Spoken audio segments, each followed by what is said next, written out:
I pray that my love for you is bigger than what my parents have. So you must be my daughter's new friend? Candy, let me ask you a question. Oh, so this him? This the man that comforts you more than me? Mama, all men ain't like daddy. That's not fair! Are you an indie podcast or content creator looking to reach a wider audience? Look no further.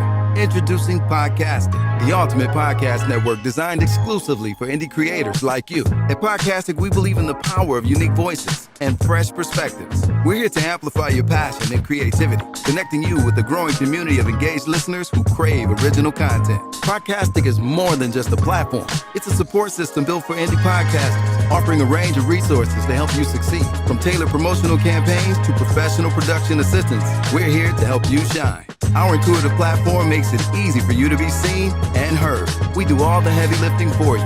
You just show up and create. Plus, with our advanced analytics, you'll gain valuable insights into your audience's preferences, allowing you to refine your content and grow your fan base.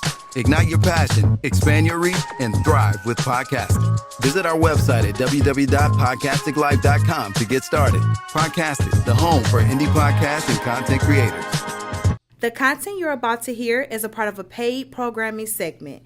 The views, opinions, and statements expressed belong solely to the sponsor and do not reflect those of Podcastic or its host. This segment is for informational and promotional purposes only and should not be considered as advice or endorsement. Listener discretion is advised. Rise and grind, wanna show at 9:15 a.m. Monday through Friday, great conversation, guest appearances, cause you experience us on the cusp of blowing up. Boom. Wake up, wake up.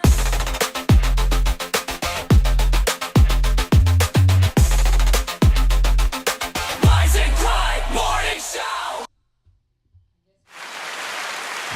Good morning, good morning, good morning, good morning. We are finally here. Can I got you. Thank you, Lord have mercy. This is what happened when Shani's not here. Miles is back on the ones and twos, bringing us to you. And good morning, it's Friday. Happy spring. Spring is here. The sun is shining. It's going to be nice and sunny today. Is it? And yeah. The sun is shining and a new day is come. Y'all, Miles is here.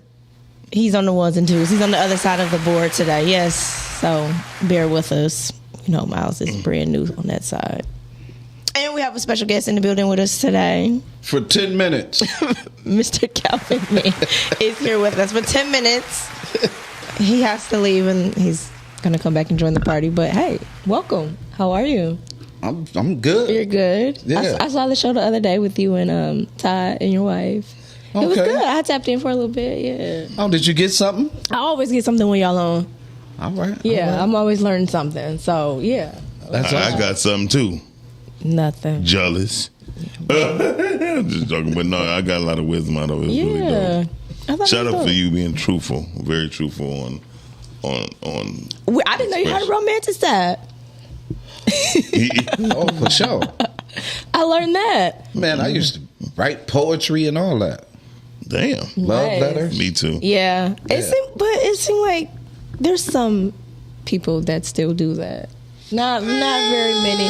Not really. No, I do. I think men are a little bit more romantic these days, more so than women. I think a lot of women have become the men, but that's a whole nother topic that we're not going to get into. You talking a mouthful right there. We're not going to talk about that today. We're going to keep it nice and PG. PG? Yeah, we're going to keep it nice and PG. But yeah, I do think that things have changed.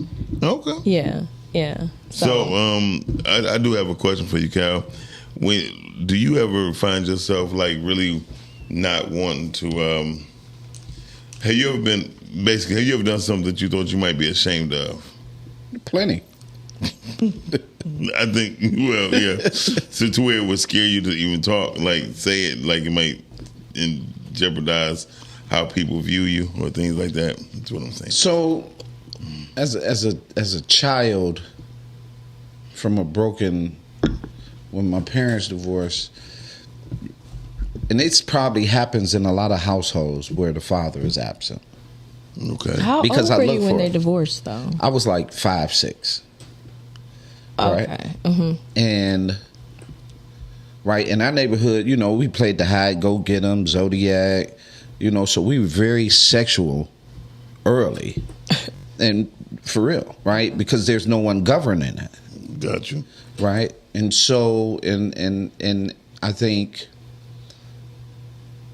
that promiscuity, it really is something that you have to forgive yourself for as a young person, because you was just a child with no proper guidance, and where you thought you had the sane mindset, you didn't. So for me, it's those things that really haunt me as a child, right? From the things that I experienced early.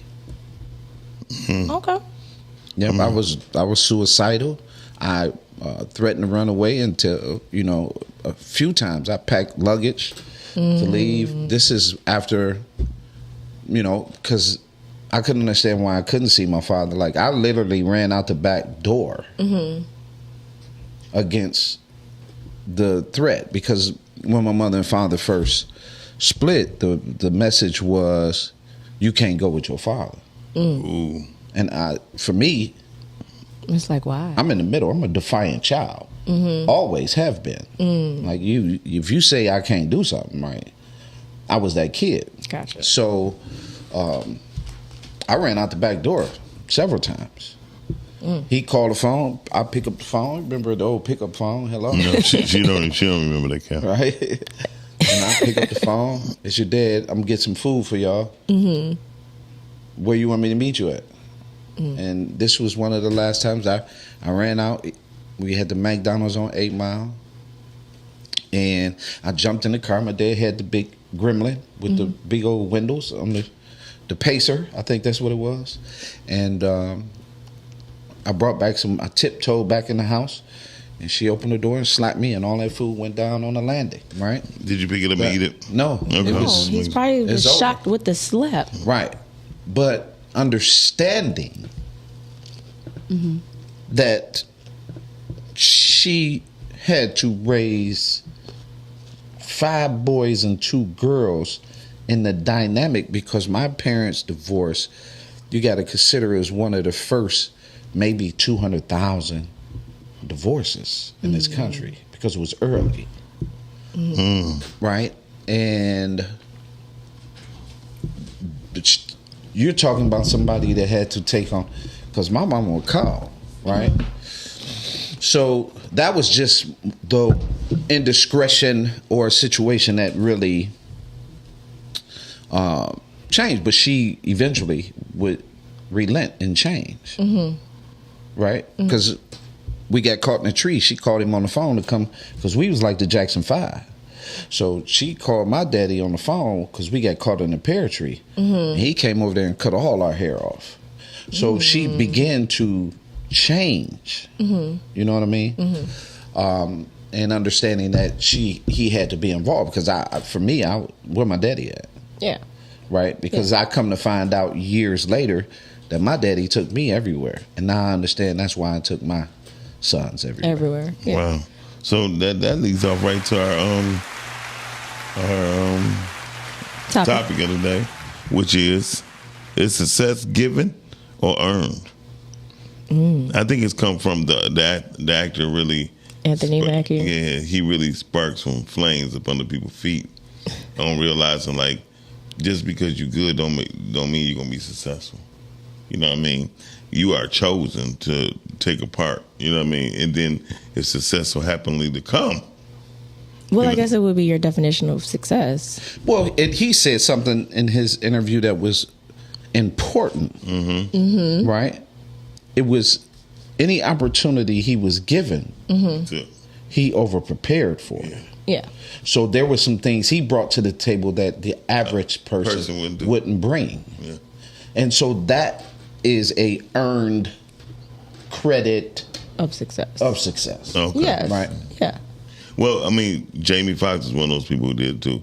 He said he was going against Will Smith.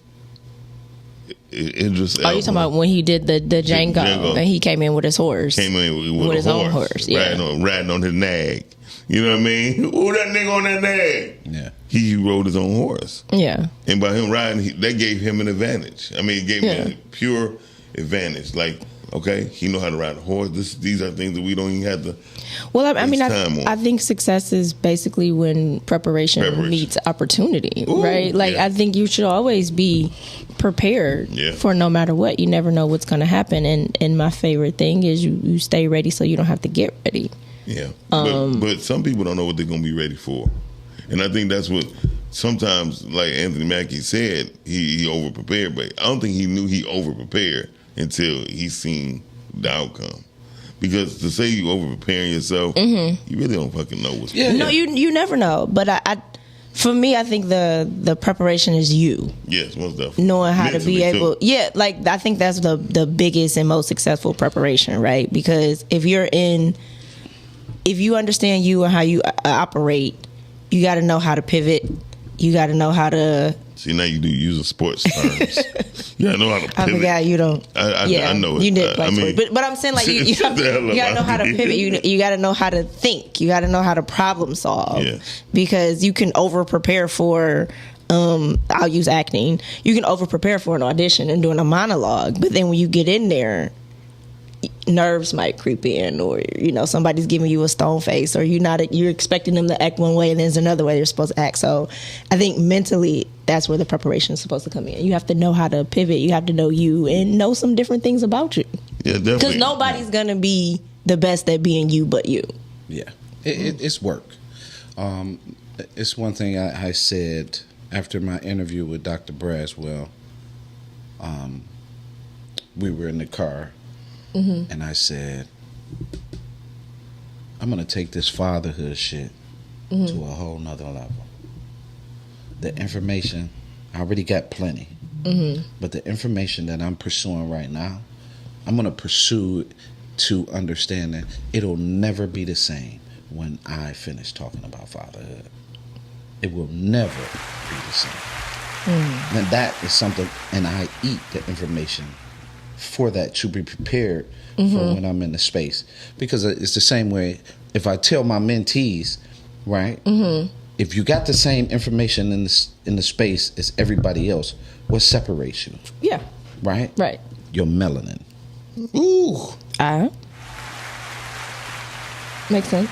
Very much. So for me, that's why I go and dig deep for the boys, the men, the husbands, because culturally is not a drive for it, right? It's a conversation, it's pieces, it's groups, it's those things. But culturally, to shift the culture to understanding that means I have to position myself in a different way for it to be seen the way where it changes the culture. Right. Well, that makes sense to me. So basically solving the problem. I like to definitely solving the problem is definitely key to me.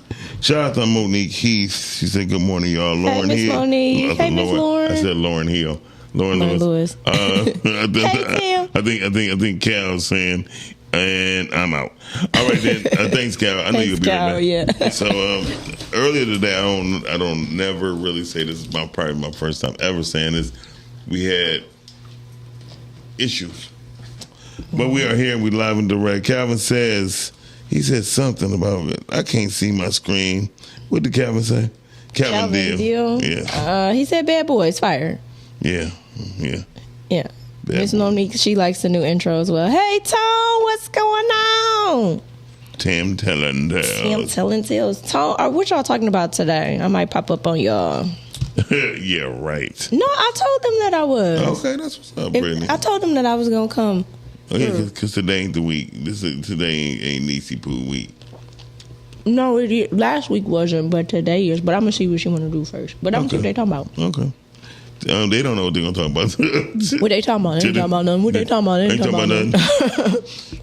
It's Miss Medina, the number's up. Yeah, the number's up there. And plus, the number's up there. I'm going to reply to her. I got to go out and go back in because I'm trying to see all my comments here. Probably seeing the same thing. No, but shout out to everybody who's been watching us and supporting the Rising Ground Morning Show. Thank y'all. As you see, for being patient with us. We are definitely on a mission. As you can see, Miles is engineering today. Yeah. It be a little special show when he does it, but it's okay. It's Shani okay. know where everything at, but Shani don't let me know where everything is at. So yeah, that's the problem. And I'm telling the time. And why do you put your hat on? Because when you have to, like when you engineer, you put your hat on. I look like LeBron James. Okay. Right now, I look like LeBron James. So back to is success given or earned? I definitely think it's given. I think it's a combination of the two. I definitely think it's a combination of the two, depending on who you are. Well, the reason I say that because, again, Dennis Rodman just walked on the court, literally. So he earned that. No, he was given the opportunity. It was given to him. The opportunity was given to him. It was just given to him because no matter how good he is, there's plenty of people that's better than him that come from Rutgers and everywhere else. Yeah. But if you're good and coachable, you stand a better chance. Oh, that must be the topic tonight. I might have to talk. He said it's cheating on purpose. It's definitely intentional. Yeah, Tony, I might come in tonight. I'll see. It's definitely intentional. But that's their topic. That's their topic. It's success given. Like I said, I still think it's a combination of two. Just because you're given an opportunity. See, right? we ain't talking about opportunity. You just said he was given an opportunity. No, that's what I'm saying. I wasn't trying to combat what you said. No. I'm trying to get clarity on what I'm speaking. Okay. It's about success. Is it given? Because there's plenty of people who's given opportunities, success never come. Now, there's also, are you set up for success? LeBron, to me, was set up for success, period. He's 18 years old, 17-year-old kid. Nike offered him $94 million. He's on every sports magazine, newspaper had LeBron on the cover. Mm-hmm. You know what I mean? Mm-hmm. However, I can show you how things like that can go wrong. What's so good, old boy with the Pelican, want to play for the Pelicans? Zion. Who are the Pelicans? Duh. But Zion was set up very similar. However, his moral stature was compromised. See, LeBron still had his high school sweetheart. Yes. You know, but then this is what I love. I love his story. But then you get into a guy like Zion who started dating porn stars immediately. Mm-hmm. You feel me? Mm-hmm. So when your moral compass is jacked up, you have the tendency to fall into other things that's not necessarily good. And so success, your name is good. Like they try to compare LeBron age at the age of 29 compared to this white boy, Chokshevek, whatever, who plays for, and they try to compare him at the same age, and old boy had better numbers, right? Mm-hmm. But again, these are things when people start to try to break a person down. Mm-hmm. You know what I mean? Which is what we do in society. We always trying to break somebody down. And black people gonna fall for the trap every time. Every single time. Every time. Yeah, because now somebody else's cousin could have made it too, like LeBron did. You know what I mean? But the moral compass that LeBron had was different. Yeah. What Kobe had was different. So the success pattern or success rate, both of these guys have irresputable work ethics. Yes. And when you have irresputable work ethics, you have the tendency with success going to be right there, and it's going to stay in your court. Like no matter what no matter what Kobe went through, his moral compass or whatever was not compromised because he stayed focused on his work ethics. What did Tone say? It's a few people saying something. Mike said earn but can be given. I'm with Lake. Hey Lake, yes. Who are the Pelicans? The New Orleans Pelicans. New Orleans. New Orleans. And then Tone said, "Do you think LeBron had to work for what he was given?" I mean, he definitely had to work. Well, that's what I said. I think it's a combination of both, like with preparation meeting opportunity. He had to work for everything, right? Like he didn't just have to work basketball; he had to work off the court too. I'm about to say he's not only worked the court, he worked business. He had to be well rounded in everything. Yeah, and the acceptability to be well rounded. You know what I mean? Like there's things like I'm glad Mike is online because Mike said earned, but it can be given. It's mostly given because everybody that work hard, right, does not reach a particular success they would like to. You know That's what I mean? true. And that has to do with who you're around, who you're next to. Right. So if you're around 5 people that's like you, you're in the wrong room. Yeah. You need to be people who's higher than you. Like if I put 4 people in the room, I say, "Who's your mentor?" There will be 4 people to say, I don't know. Or I don't have one. Or I don't have one. Yeah. Or I listen to you. I don't care you listen to me. Because I don't listen. Like who's coaching you? Yeah, who's coaching you? Who's giving you advice? Who to say, hey, no, don't do that. Yes. Okay, hey, do this. Yeah. Right. And I'm not talking about the moral portion of you. Right. I'm talking about the good, the bad, and the ugly side. Yeah, you have to be like when I call my mentor and I say, "Hey, Pops, where can I get this from?" He said, "You can go here." And sometimes I'm not gonna lie, he steps in front of me a lot of times. He said, "I will do it." You know what I mean? Just to make sure you're safe. See, there's hardly anybody I've ever been around who say, "Let me do it for you." To make sure it's good, then you can. That way I know it's good. You know what I mean? I've always been the person who was always ahead of other people to saying like, "I take this bullet. Let me see what's." Because I don't mind being a bad guy. I literally don't mind being. I don't think there's anything wrong with being the bad guy. Because sometimes the bad guy really is the good guy in the end. I mean, because they're gonna show you some things and tell you some things that you didn't see coming. And then they're also gonna tell. I'm gonna tell you things you might don't want to hear. Yeah. But the truth, and that's part of mentorship. That's part of mentorship. Yeah. And now whether you receive it or not, that's totally different. Yeah. You know, I have people who say, "Well, Mal, this is you. I mean, what about you?" I mean, I had rough spots, you know, in my life, but you not me. You know what I mean? I never had a job. I never physically had a job. So you saying what I'm going through, you can't compare what I'm going through to what you're going through. Other people, I think I told you this earlier, last time you was here. Other people have support systems, whether it's their mother, their father, and they have things that they can rah for. I don't have that. I have to make up shit like I'm gonna fight for this chair. You know what I mean?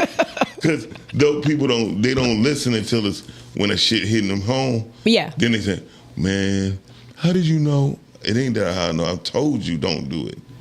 Because if your vision is this way, boys have dreams, men have visions. Yes. And so that's what I really learned. I don't dream. I'm not a dreamer no more. I have vision. And when I lock in on it, hey, you know what I mean? Like I told you, you ever see me and Nate agree on something?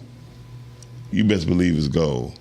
You know what I mean? Because I haven't seen that happen. What you say? Haven't really seen that happen too much. Well, you haven't been around us, but us together. Not as of lately. In the past, yes. Yeah, but if you see us agree, that shit golden. It's really golden.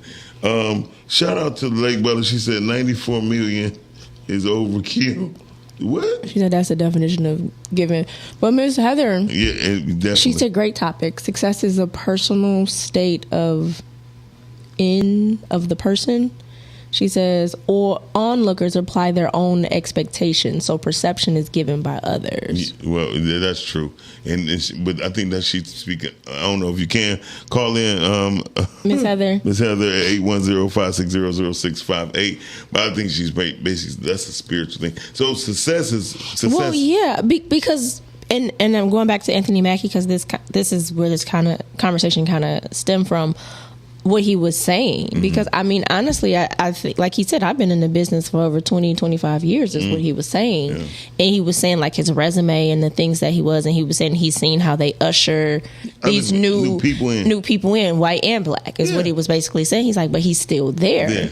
And that's the same with Denzel. Denzel definitely, I think Anthony Mackie is the other version, is the second generation version of Denzel. Yeah, because Denzel was just there. He showed up every time. And I think that's what Anthony does. But I think, like, I know who he is, but some people don't know who he is, and because he's not like a big household name, he's not considered successful. But like for me, I think his resume is extremely dope. That's why I do think that he is successful. That's why he's being more accepted from other cultures as Captain America versus Caucasians. Caucasians can't stand the fact that he is the new Captain America. Yeah, I mean, and they openly saying it. Like, but it's weird though, because I felt like him and Chadwick Boseman, when he was living, like all of them were successful to me. I thought they were phenomenal actors. They were very successful, but also Chadwick still showed up. He played parts that he just had. He was whoever he was in the movie. Yeah, like he played all iconic black men. He did. You know what I mean? And by when I say that, I mean that to the fullest. When he played James Brown, him walking out down the hallway to go to the stage, his finger was crooked. You know what I mean? He really got into character. He got into character, and when you do that, that means you're committed. Yeah, and commitment, and to be committed to something like a character. So you never met, and people say that was my father. That's deep. Yeah, and it goes. Well, you know, Jamie Foxx did that, right? And again, got to give it up to Jamie. Yeah, he did the same thing. This is what I tell people who act. You got to act like it's not you. Yes. If I see anything of you, you not them. Hey, shout out to Shantae Delon. Like, she said that when we were working on the movie together, and somebody was mentioned something about eyebrows, and she was like, "It's not you, right? Like, we don't care what your eyebrows are supposed to look like." And I say it all the time. I had one friend that said, "Brittany, when you stop worrying about what you look like on camera, you're going to be a much better actress." Yes, and that's when I learned, like, Miss Heather said, "Call is going to voicemail." You got to go. Okay. You got to turn it on. Right. That's when I learned, like, okay, yeah, I need to transform. I need to be someone else. Like, this isn't me. That's why it's important for me to really get to the character. And it's like, okay, I know Todd said something to me. He was like, "Yo, you changed your voice on there." I was like, yeah, like it wasn't me. Right. And then that's when you really do start having fun with the characters, and you can explore them and things like that. I love when people call me my character's name. Right. And see, even like with Denzel, his success was not given, in the sense of we deal with time. You know what I mean? And he starts setting standards for himself. He's like, if I play a bad guy, the bad guy cannot get away.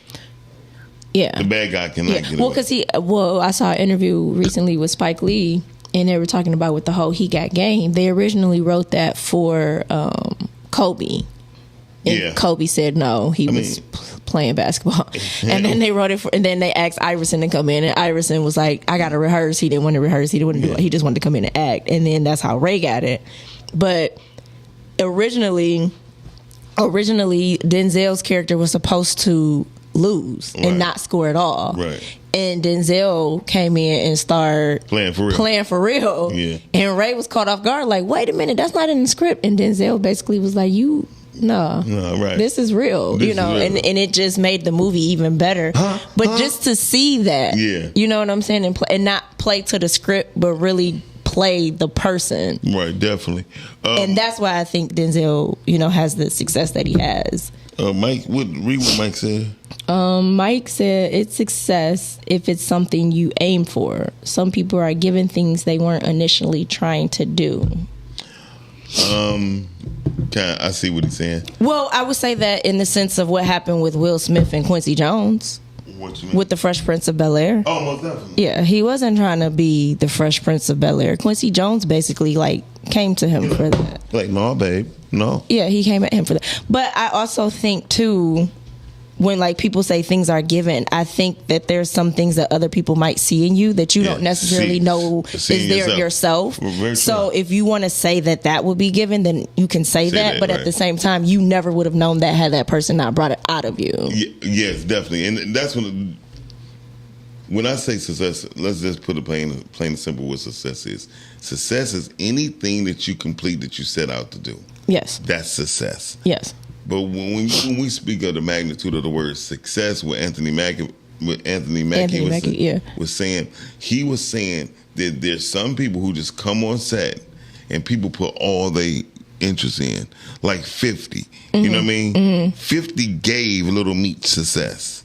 He put them through the proper training. He didn't go for the cheapest training coach. He went to a coach that really can help him. So he invested. You know what I mean? And when you have investment and from a higher entity and or a machine that helps you get through, Eminem, did he earn it?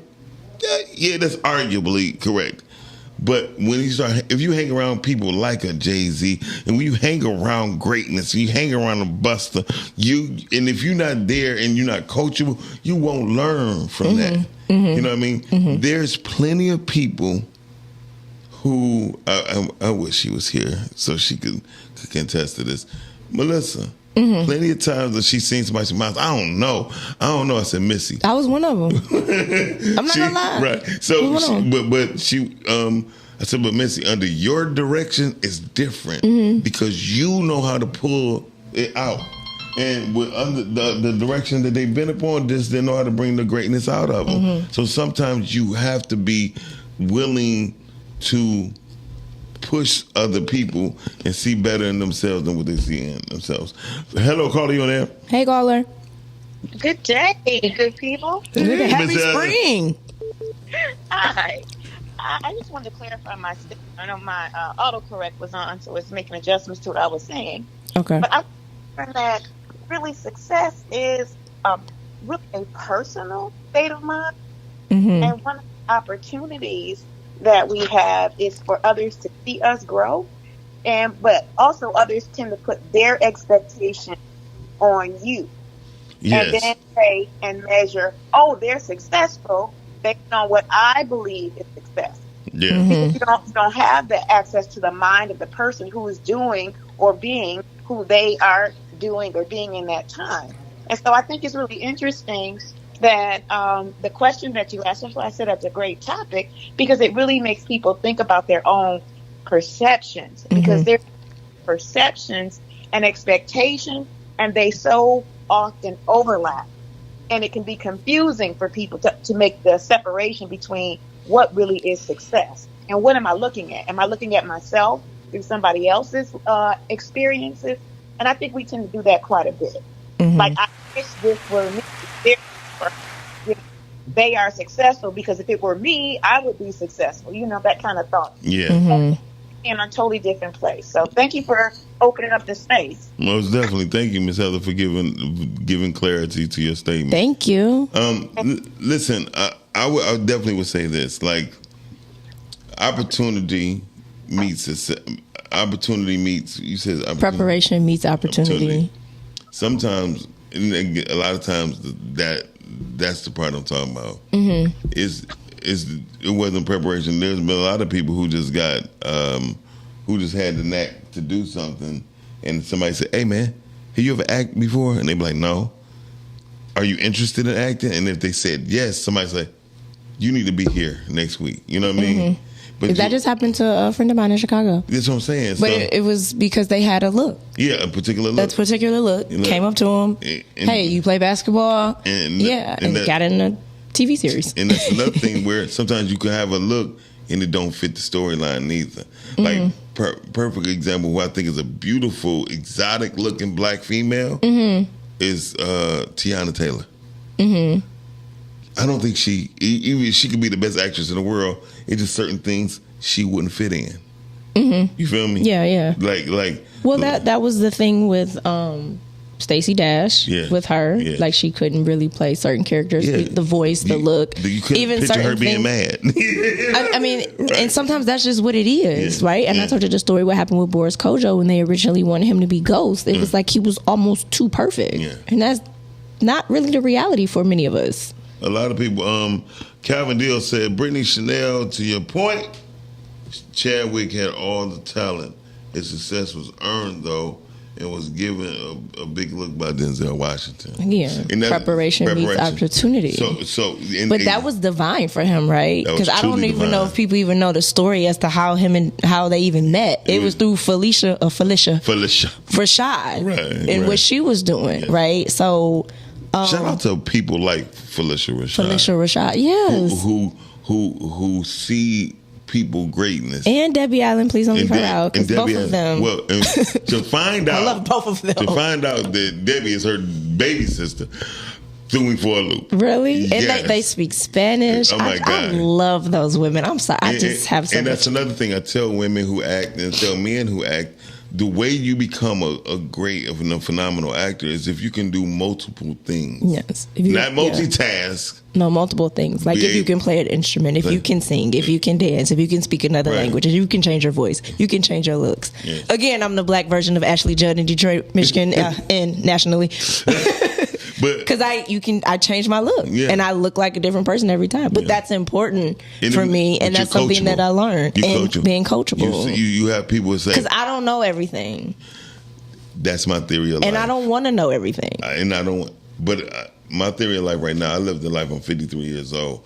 But really? Yeah, shut up. You thought I was older? Yeah. Forget you, Brittany. But the thing is, I live the life, but I've always been coachable. Yeah, I think you should be. I know what I know, but I've always been coachable. I want to know more. I want to know more about the real things. Yeah. I don't want to be fictitious in my own world. I don't want to be the person who say, well, this is what you need to do. Well, don't tell me what I need to do if you don't know what I have diabetes and you tell me to do show me how to do it. Or show me how you did it and see how I can adapt it to the way I live my life. That's my biggest thing. Like, I hate when people say certain things but then don't tell me how how did you do it so I can figure out something. But I tell people things all the time. I'm not gonna lie, I've mastered many of things, you know what I mean? Yeah. And so when people say things to me, I don't people think I'm shitting on them, but the truth is I'm just telling them you're going against too many obstacles. Mm-hmm. If you're going against one or two obstacles, I get it. But if your ass trying to go against the world, you're going to lose. And you're going to lose in a big way. Yeah. I tell people anyway, we got a lot of different people who watch us. Mm-hmm. And it's to the point to where we have to reevaluate who we really are. You know what I mean? What do you mean? Who we really are. Mm-hmm. Who you really are is what you do the most. Mm-hmm. I ain't talking about what you mostly think about, but what do you do the most? Mm-hmm. You feel me? Yeah. Whatever you do the most, that's who you are. Act. There you go. Act too much. Right. You play too damn much too. So, but no, seriously, whatever you do the most, that's who you are. Uh-huh. And people, so when they ask me, well, Miles, what do you do? The first thing I say is a graphic designer. Now, if you find out my other talents that I do, that's cool.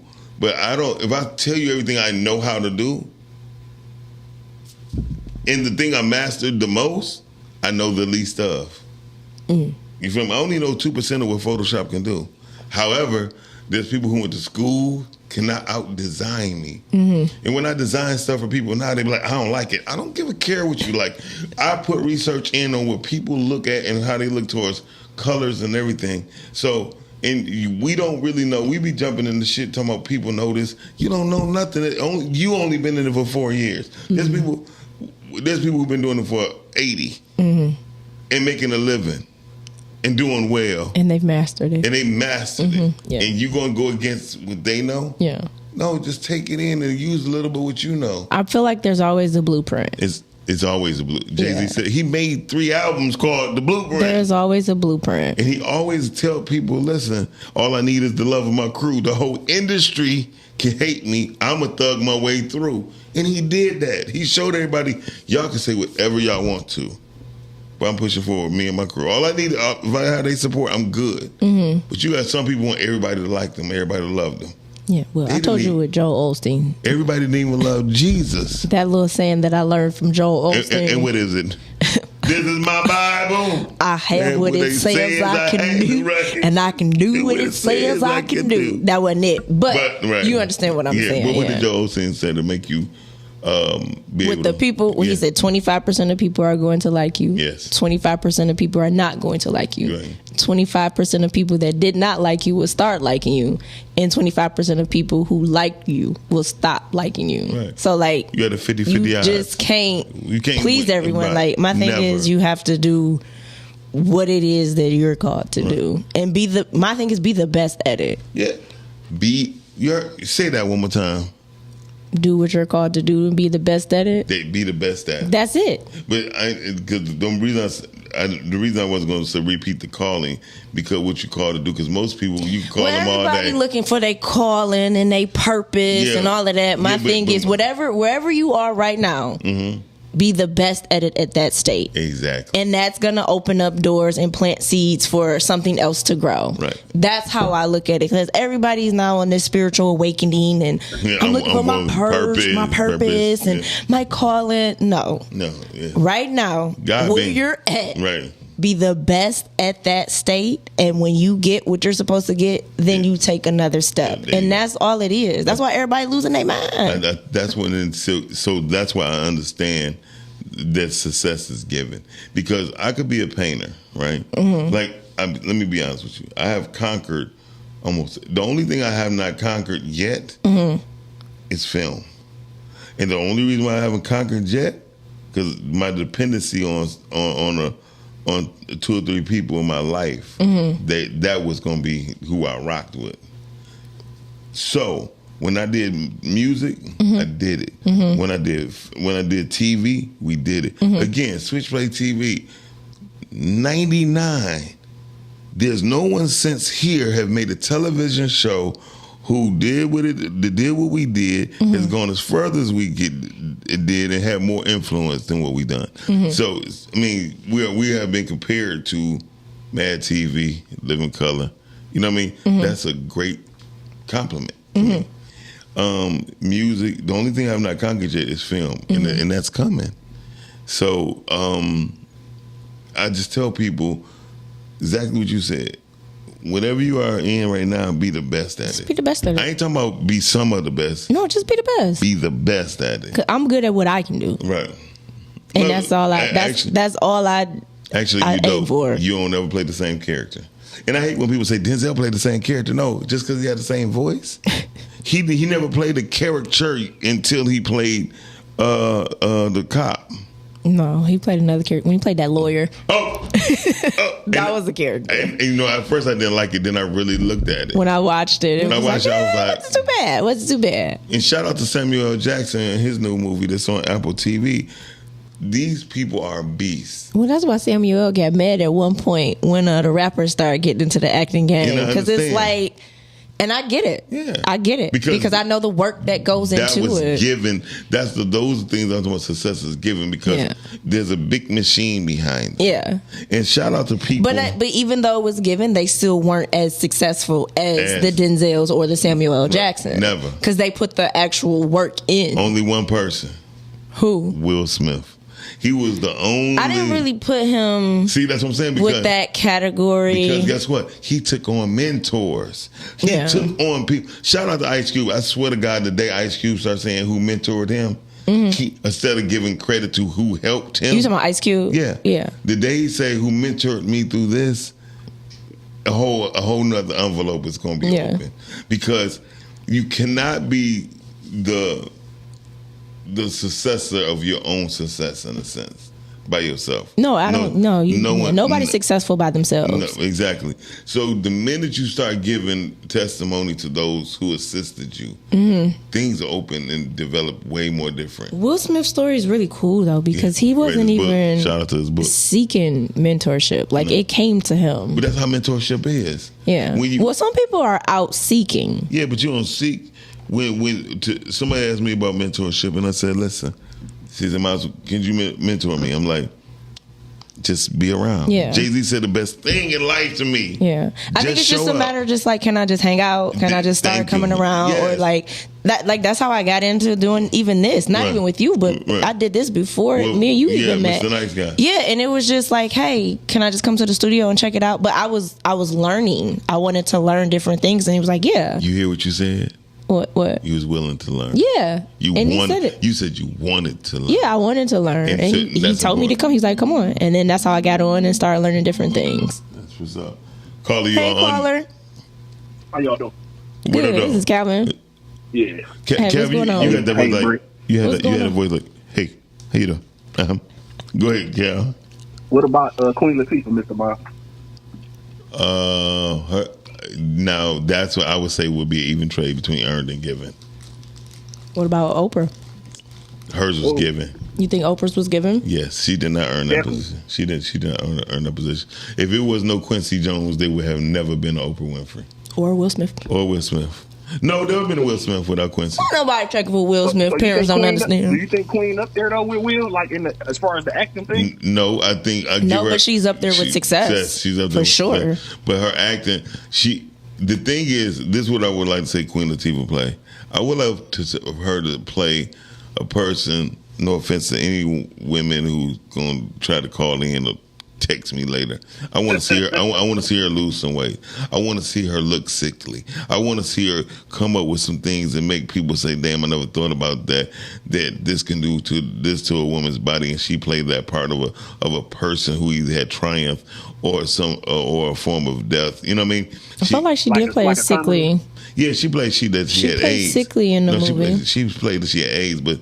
That was I'm talking about like 50 Cent, like when 50 did his part. And you know what's crazy? I've never seen that movie. And I've never wanted to see that movie. Right, because still ain't seen it. It was wild, though. It was wild, yeah. Was it good? Yeah. I mean, yeah. And even the white boy Christian Slater does it all the time. Yeah, but the white boy who played in the movie, one of my favorite Christian movies. Bale. Which one of them? Christian Bale. It's Christian Bale, y'all know.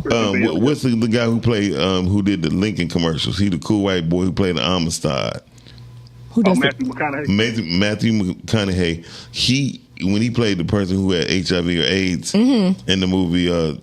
Texas. He was in Texas. Yeah. Yes. Yeah, okay, I didn't see that one. When I say that's called Dallas Buyers Club. Dallas Buyers Club. Buyers Club. It's one of the greatest movies he ever played in. And this is when I had a friend who was acting here for Detroit Detroit.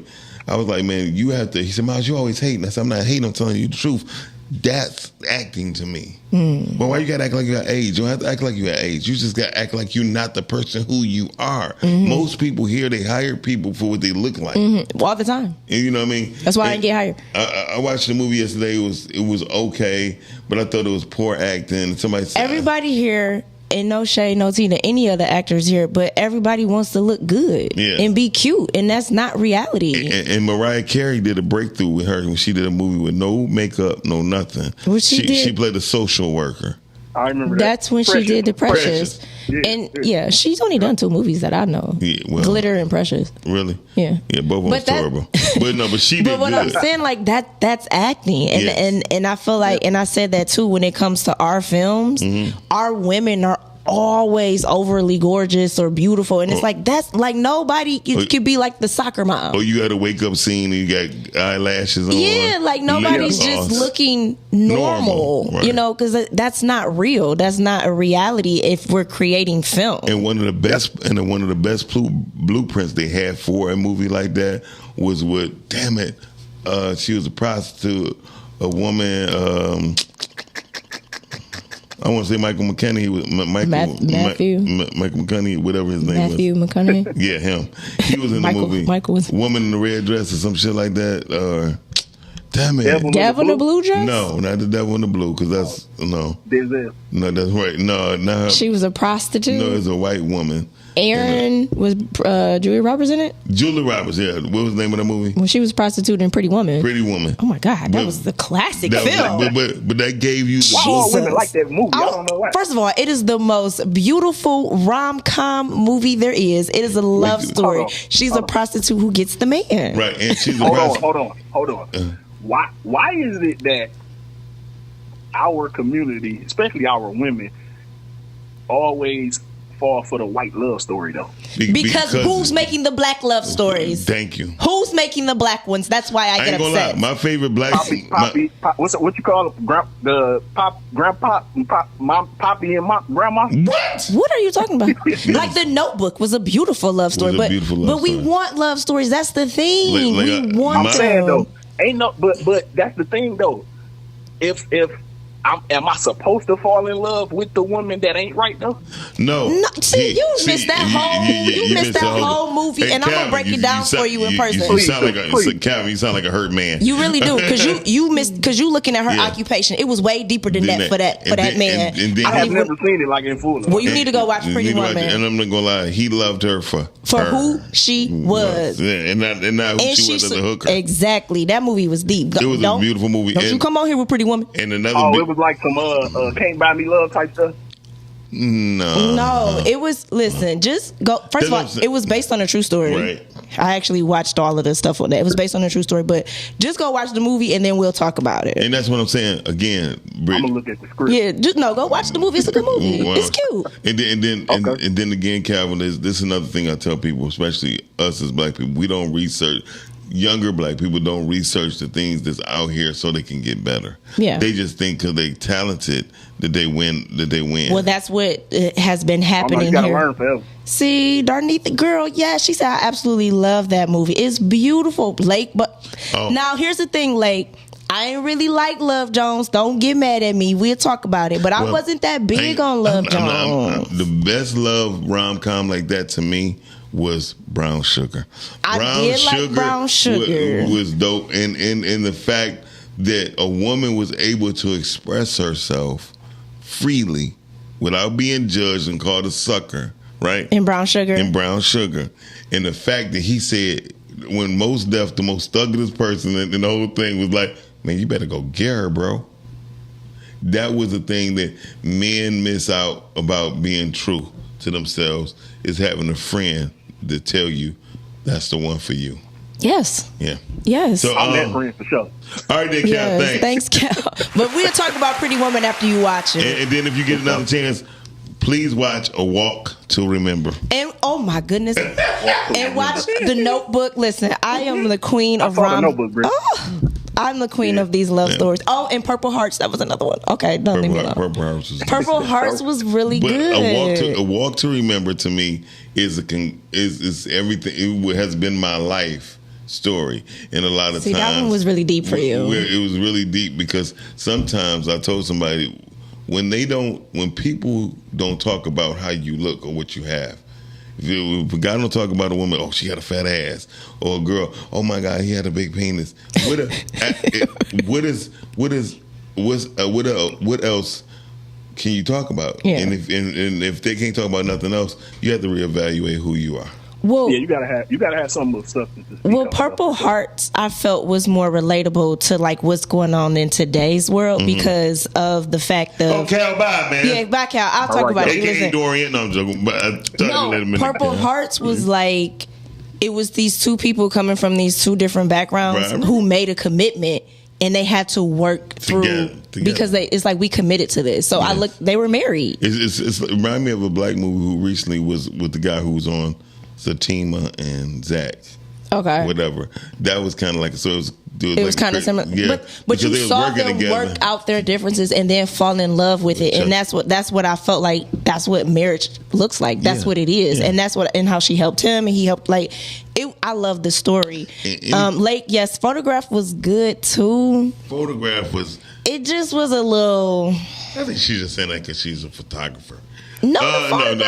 See, she said The Notebook is everything. I think Love and Basketball, I did like Love and Basketball. I really was into Love and Basketball. But like, I feel like with some of our love stories, we are hard on them. Because now a lot of people are talking about Love and Basketball saying that he really didn't want her and all of that type of stuff at the end. And I don't believe that. Darnita says nobody succeed accidentally, because they do. They have. What, succeed accidentally? Yes. Take for instance the guy who created the wood chip to stop a table from moving.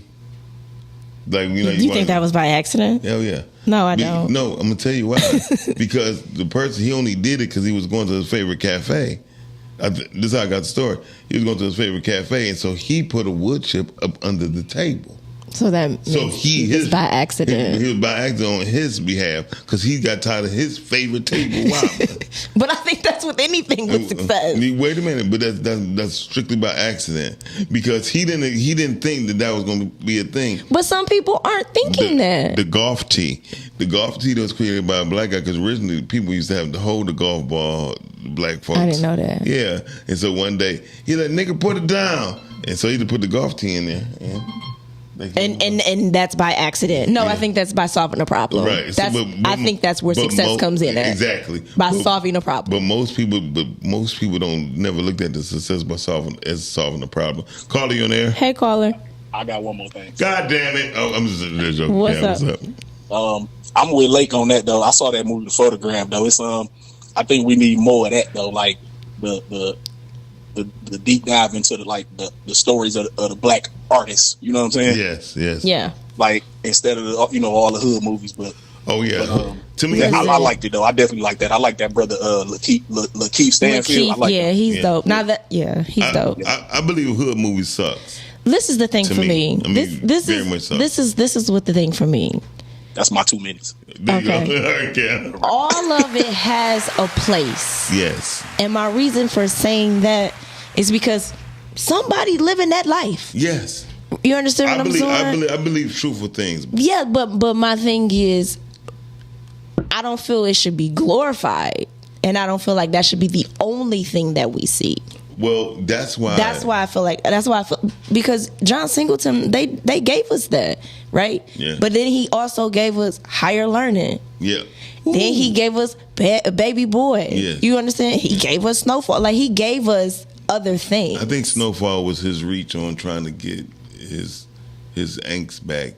But the truthfulness to me, I like if you don't place God from the forefront.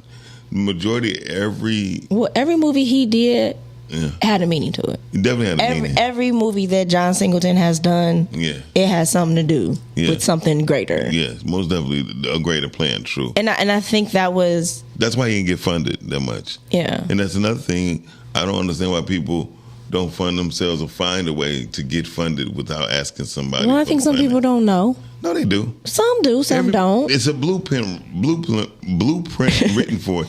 If you go any major corporation, you name them. If you scroll down, it says sponsorship. Gotcha. It's that simple. Yeah. Now, I'm tired of begging. You're not begging. Again, boys have dreams, men have vision. So what's the difference between begging and asking? Begging is waiting for somebody to give. You know what I mean? But asking is asking. So hypothetically speaking, I got some things in the works. I asked a couple people. Mm-hmm. Now, if they don't want to be a part of it, I'm not going to ask them again. Gotcha. I've been through this before. Now, when they do something, all of a sudden they come running. Hey, man, what's up? Mm-hmm. Nothing. No, yeah. And I don't say no, nothing. Oh, I say no. You know, but see, the reason why I don't say no, I'm good. Because I do say I'm good. That was what used to be one of my favorite sayings. Lake said what? Okay, he said, why we fall in love with white people movies. We're proving that black people can show love too, but we're not going to be paid for it. Oh, that's kind of deep. Yeah, because here's the thing. Regardless, I know I'm about to get Poetic Justice was good too. Poetic Justice I was like decent. Poetic Justice. I didn't. The reason why is because they go that next. That's that Janet Jackson. I liked it. I mean, I thought it was a cool movie. Another again, success is given.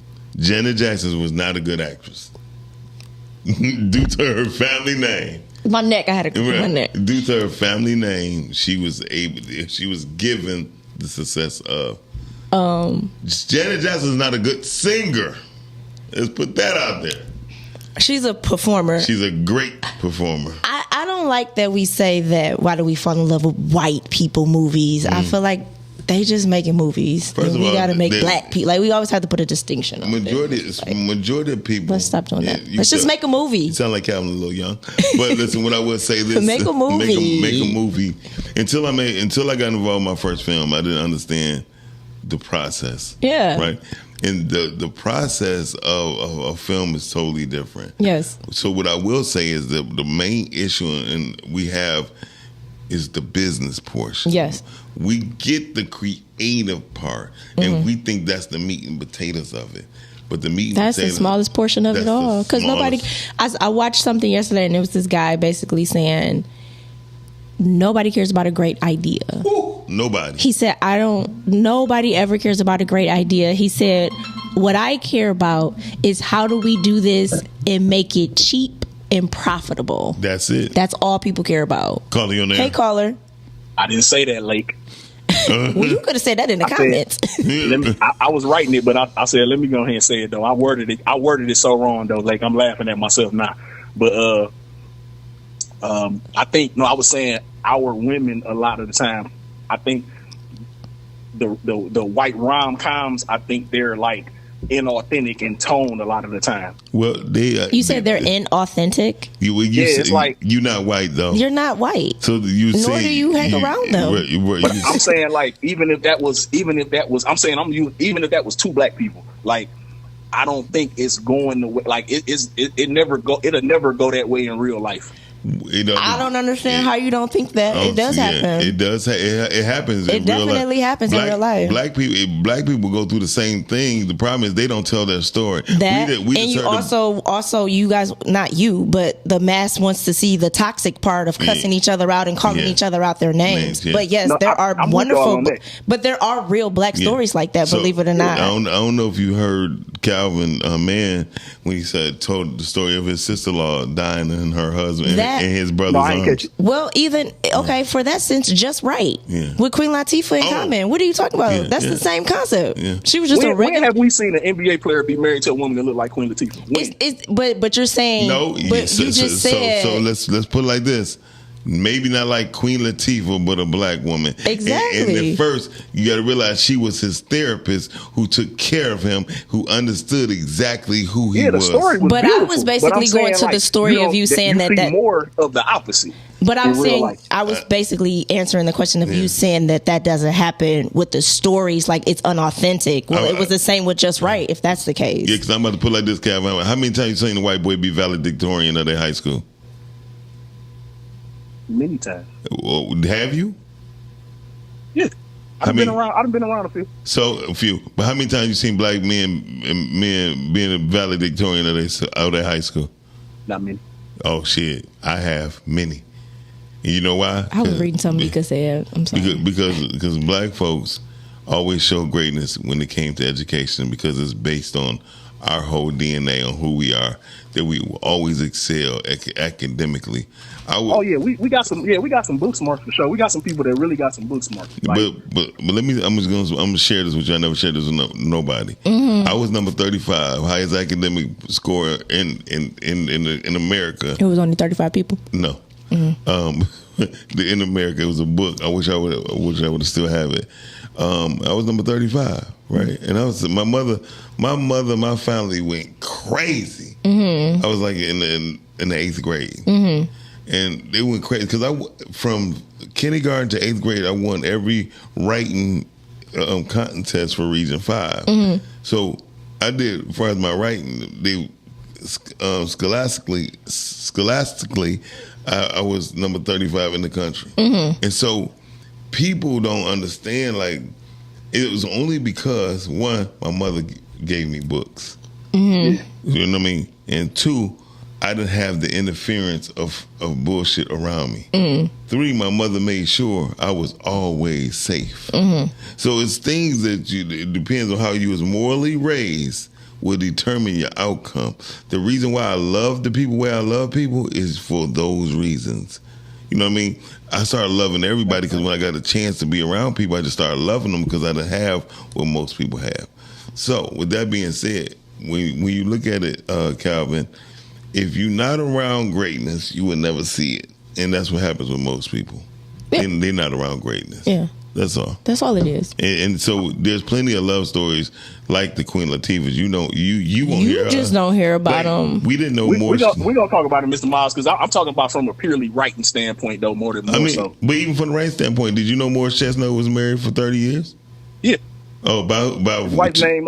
He said it on. I was just watching the interview with him. But you just now finding that out. You didn't know that before? You didn't know that before. I knew around. Yeah, probably about a decade ago. But again, like you said, we have those stories. Nobody's writing those stories. Yeah. That's. I mean, you watching it play out in our face, directly in our face. Directly in our face. I mean, look, Calvin has the love story. Okay, You know what I'm saying? That's real life. Calvin have a love and story. again, like I said, Pretty Woman was based on a true story. Yes. That was actually someone's life. Just go watch the movie. Yeah. It's beautiful. Yeah. I check it out. It's beautiful. It's a lovely story. Yes, Great story. women love stories. Women love, and men don't know how to love. Oh, that's facts. But men don't know how to love. Like made for women. No, But men watch them too. I watch rom-coms all the time. Like I love them. They call them in the white world. They call them chick flicks. Chick flicks. Yeah. And guess what? But my mother hated them. Hated rom coms. Yeah, but some men think that they're like corny, but you can actually learn a lot from a rom com. My mother would watch the struggle of a movie about a black man. James Earl Jones was one of her favorites because the stature. Mufasa. That's a legend. My mother been past before He was that. the real Mufasa. Right. Is what I want to That's put a out legend. there. Yeah, but she loved him because when she told me about Fences years ago. You know what I mean? Yeah. And I'm like, Fences. Fences was real deep. But it was real Yeah, deep. that was the truth. For sure. But the fact that she loved that man because of his stature, because my grandfather, her father, was like that. Yeah. Like my grandfather was like the greatest man to her. But if you get deep into Fences, that was a love story.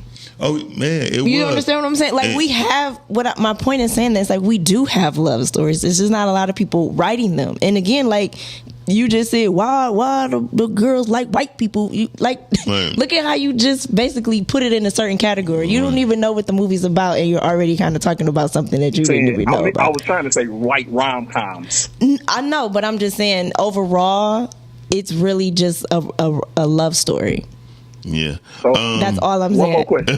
Like I said, he ain't gonna watch He's that not shit. gonna watch it, but I'm just saying in general. No, like, I am gonna watch it late. I'm gonna watch it for research purposes. all I'm saying is just. One more question, Britt. Go on. Has a man ever ran to you and stopped you from jumping on the plane at the airport? No, but I have been. I've had rom-com moments. That's what I'm asking. That's what I'm asking. No. Yeah, How many of those have you had in your life? Oh, I've had quite a few, to be honest with you. Listen, I'm not even gonna lie to you. I've had quite a few rom-com moments to the point where I was like, "Yo, this is a movie." I'm not gonna lie. My friends can tell you that. I'm not gonna lie. One time, and this is so dope. I told my girl I couldn't go. She was mad at me. She was pissed at me. I had to do some stuff here. Blah blah blah. She said, "Well, I'm going."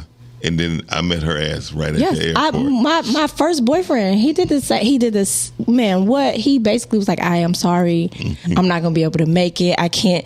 It had something to do with homecoming, right? And he was like, "Yeah, I'm not gonna be able to make it. I got to do after work." He did a double, all this other stuff, and I was just devastated. I'm like, "Okay, well, I get it. I understand you got to work." Next thing I know, we snapping pictures, taking pictures. He walking in, suited and booted. Rom-com moment. Right. I had another moment in the grocery store. Yeah. You know, like just how we bumped into each other. Yeah. Like I have those moments all the time. They real. They happen. They happen all the time. They happen all the time. Listen, my friend wound up marrying a woman he passed gas in front of, and he was so embarrassed. She thought he was so cute, and he said, "I know I did what I did, but would you go out with me?" Man, and so it's certain things that happen. If you're paying attention, we have those rom-com, those moments all the time. And Miss Heather just said research shows that couples that watch romantic movies together stay together longer. Yeah, because you it gives conversation. It is conversation, and again, they're love stories. Yes. And while you in love, yeah, like it's with the person you love with, and you watching a love story. I tell you this. I know them white boys they call them chick flicks, but they definitely go watching with their girls. Bye, Cal. You're posting up the phone line. Bye. All right. But watch Pretty Woman. Like Pretty Woman is a really good movie. And A Walk to Remember. And Purple Hearts with Mandy Moore. Yeah. That was good. It took me a long time to watch that movie because I was bored. Like it was kind of slow. It was very slow. But then when it got good, a topic later for a later show. Okay. Yeah, it got really Talk good. to you later, Kyle. See ya. All right. So when I love watching rom-com movies. But rom-com movies probably have the best history of accidental success. Yeah, well, because Pretty Woman was one of them. Right. That's what I'm Pretty saying. Woman was one of them, So, I and mean- it was like, because this was Julia Roberts' introduction. Yeah. Of being who she is. She She was is. already with like Richard Gere. He already had a career. It was He Richard Gere, right? Yeah. It went to that gerbil that really tore him up. Yeah. But he was doing, he was like successful kind of already. So she was new into the game, and Gerbils and white boys don't go together. I'm just thinking. I don't really care. Yeah, you don't know about Richard Gere and the gerbil? No, I mean I know some movies with him. I know like Officer and the Gentleman. He went to the hospital with anal infliction because he had a gerbil stuck in his ass. That's disgusting. That's terrible. Who put it there? Exactly. Like Lake said, I met a man on a plane. We talked for hours. Then we parted ways. I ran back and congratulated him on his graduation and walked away. Okay. That's some pimp shit. Like, okay, like that's some pimp shit. But that's a rom-com moment. Always. We have, and honestly, if you watch a lot of rom-coms, sometimes the woman actually goes back and get the man. Yeah. Because a woman. Miss Heather says she's living her love story. Shout out to Miss Heather. Give her some hand claps for that. Because all the women trying to get like that. We're trying to live our love stories. Heather and Dr. We're trying to live our love stories, but they exist. Yeah, they do. We have to write them and show them, and we have some. Yeah, we have a lot. Yeah, it's just like it's just not shown in the big world. And here's one thing for sure, and there's two things for certain. The reason why it's going to take us longer to do: one, most black people don't have the heart to take a risk on TV and film. Yeah, because it's based off the thing they love the most, which is money. That's why what I said about the actress Akilah in the Bee, what's her name? Keke Palmer. Yeah, Keke Palmer. She said it that the box office didn't do good. She said, but due to the fact that black people bought Akilah in the Bee on DVD, made her a success. Had it, and see, that's what I'm talking about. It wasn't given to her. The opportunity was given to her, but ethnically in the movie business, it was considered a failure. Yeah. It wasn't until it was able to reach people's homes, it became a success. Well, I think you have said something too. I don't know how you worded it, but it has something to do with you were saying sometimes you might not see the success right away. Right. Over time, you will start to see it. Gradually. I mean, because I think they gave Denzel positions to appease black folks. Yeah. Because what's his name, the Great Debater. Oh my goodness, that was such a good movie. One of the darkest movies. Oh my Lord, I love that movie. The lessons to be learned in that. And Akilah in the Bee was with Lawrence Fishburne. He's another actor who grew into his success. Mr. Malik. So that was his name in How to Learn It, by the way. Right. It was Malik. Malik. So, but the whole thing is, again, as right now, I believe if the young people understood what grace and mercy was or is. They're actually angels, but that's a whole nother topic. Calvin, I'm sorry, you just ain't never met the one. Right. Caller. Hey, caller. Hey, how y'all doing? Good. Hey, what's going on? Miss Monique. Hey, Monique. Yeah, I was calling. I wanted to go back to, success being between given and earned. I was going to talk about Halle Berry. Halle Berry, I know, like when she did her very first movie, she was in Jungle Fever, and she played a crackhead. And so, Halle Berry was considered, she like a beauty queen. She probably considered one of the most beautiful women in the world, and then she took that risk. Right. To play that crackhead, because I heard that she didn't even take a bath when she did that movie. She's a method actor. Yeah, she said she didn't take a bath. I think she said for like a week or something. But she's a method actor though, and so. But I think she also worked hard because of the beauty standard that they had her to, because she was saying that she gets tired of people saying how beautiful she looked. Like there's more to her than her beauty. Yeah, but most people. But again, we have to think about the reason why that is. I'm not saying her for sure, but she was probably one of those girls who was molested because she was so pretty. And these are things that when the girls start hearing that shit, they get tired of hearing it because the very first person they trust called her beautiful and pretty, and shit hurt her.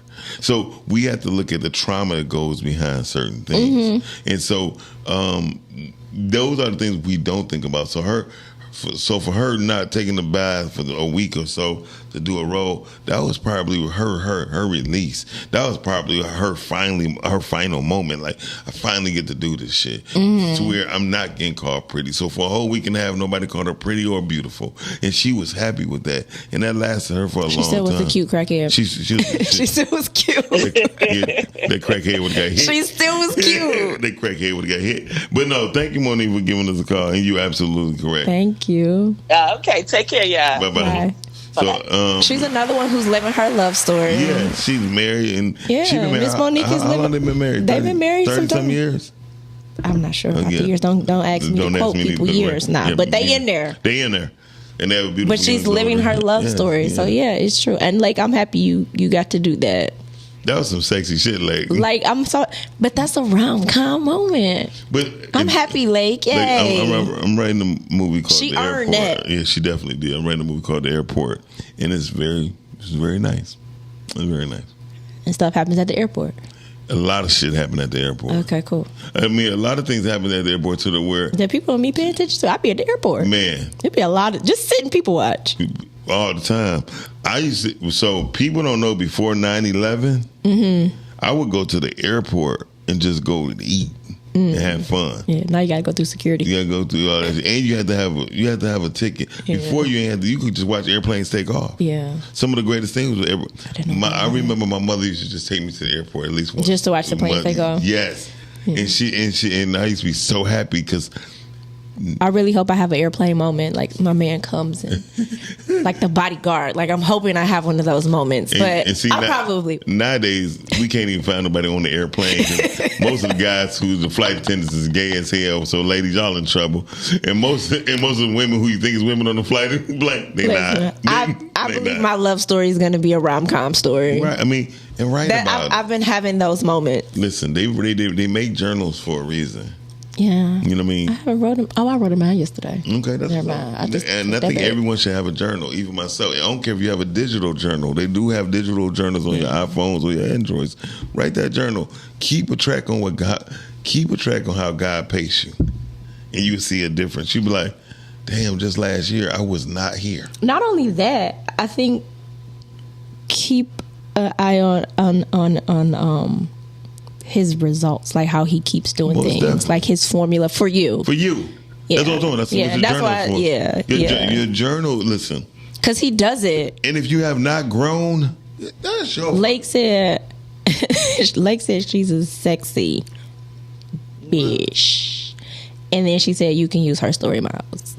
Because she was at the airport. You got to put it in there. I think if we do a series of things that happen at the airport, but they happen at the same time, that might be dope. Sounds like the movie Traffic. Traffic sound like Traffic. Shit, Traffic changed my outlook on films, period. Or was it Traffic or Crash? Maybe I'm getting Crash. Yeah, it's Crash. But when that changed my outlook on life, on your perspective, because what you see on that end is not what I seen. And we would debate on who's right or wrong, and the person who caught it. Well, it was the same with the police officers. When I saw it from a police officer perspective, it was like, wow, I didn't even think about it. Because they're like, I'm coming to the car, I don't know who's in the car, I don't know what they have, I don't know what's going on, so I have to think about, it's like, wow, you never really think about it. But I think police officers need to be taught to keep it safe. Of course. Instead of you got to get home, because now your emotions is directed to you. But I still think that's still easier said than done when you're in the situations. But I think that's why I like the Freaky Friday type of movies where people kind of switch lives, because then you get to see the other person through their eyes. Yeah, because when you acted like me on camera, it hurt my feelings. I'm sorry. I wasn't hurt though. I guess that was funny. I wasn't hurt. In fact, it was absolutely being a peeping cow. It was absolutely hilarious. Hola. It was absolutely hilarious when you got to play me. Most definitely. Yeah. Your wife has left some very encouraging words. She said that she's living her love story. Yes. Oh, Have you that's seen beautiful. Have you seen Pretty Woman? I might have. With Richard Gere and Julia Roberts. Oh, you talking about the girl that was Hooker. Yeah. Yeah, I saw that. Yeah. Yes. Do you watch rom-com movies?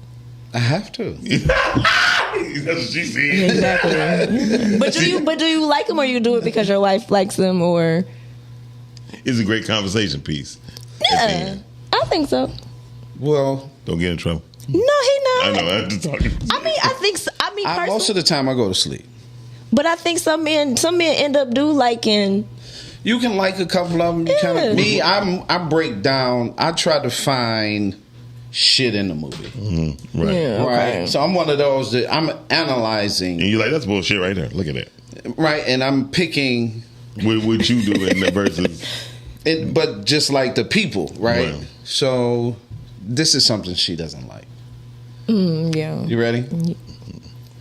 At the start of the movie, I know who the killer is. Before. Yeah, don't do that. Let's watch it. See, like, don't let me go for a ride with the movie, please. Yeah. I don't tell. Oh, okay. I don't tell. You just know. I just know it. Yeah. She like, how could you tell? And then I run it back. A lot of my friends, we went together to go watch a movie with Sixth Sense, right? And now that one was deep. Then I said, he's dead. And then he was like, Miles, no, he's not. And I was like, he's pretty much dead. And they were like, so how did you know? Because it was just stuff that he was saying. No, when he breathed, see, one thing people don't want paying attention, when he breathed, it wasn't no cold air. That's not what it was. It was the line when he said most people don't even know that they're dead. Oh, well. That was the line for me. That was a pure giveaway. But nobody paid attention to that. They did. No, they didn't. They did. No, because it was like in the middle of the movie. But it was towards the end. No, it was in the middle of the movie. We gonna watch that movie together and let it be. Let it be. I'm telling you. Because I'm gonna tell you where it was.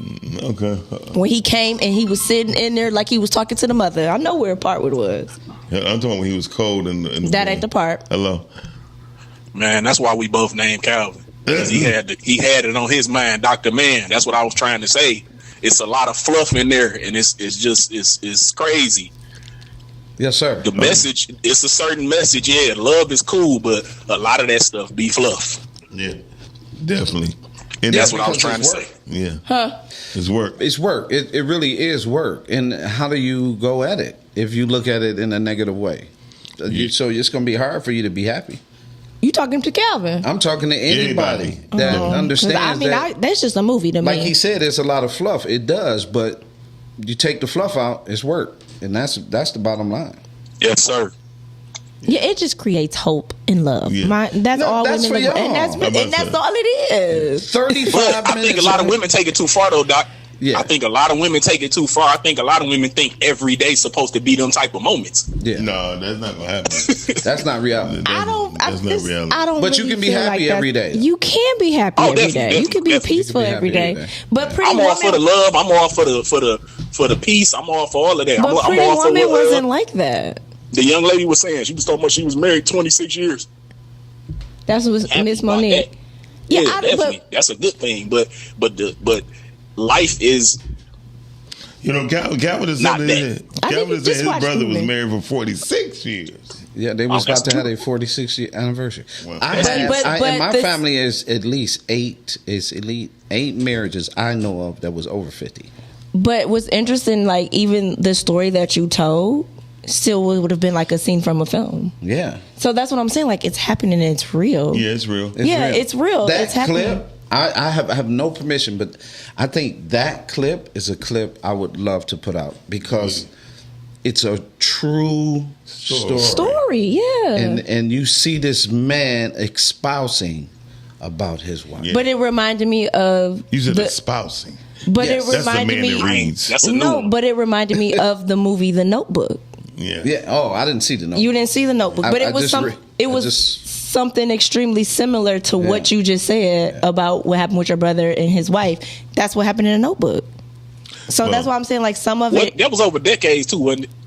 What, The Notebook? The Notebook, yeah, I saw it, but it was a while back though. Yeah, that was like over but a it's, decade. but it was still The like, Notebook's how, like 20 the years love old. that he had for his wife. Right. So you're saying that it was? I didn't think that movie was fluff. Well, it's not fluff. However, Some of the movies, yes, they are fluff. We get it, but You it's gotta a movie. remember, It's entertainment at For a certain us, extent. it's action. yes. Yeah, there you go. For really, it's us. It's action. Yeah. That's why we like so many action movies. I was watching John Wick, right? And I'm watching John Wick just to break it down. I'm exercising my mental. Okay. Yeah. Like, I'm literally exercising my mental. Yeah. Okay, where is this going to go? Where they trying to... And I'm exercising my mental. She see the violence. Right.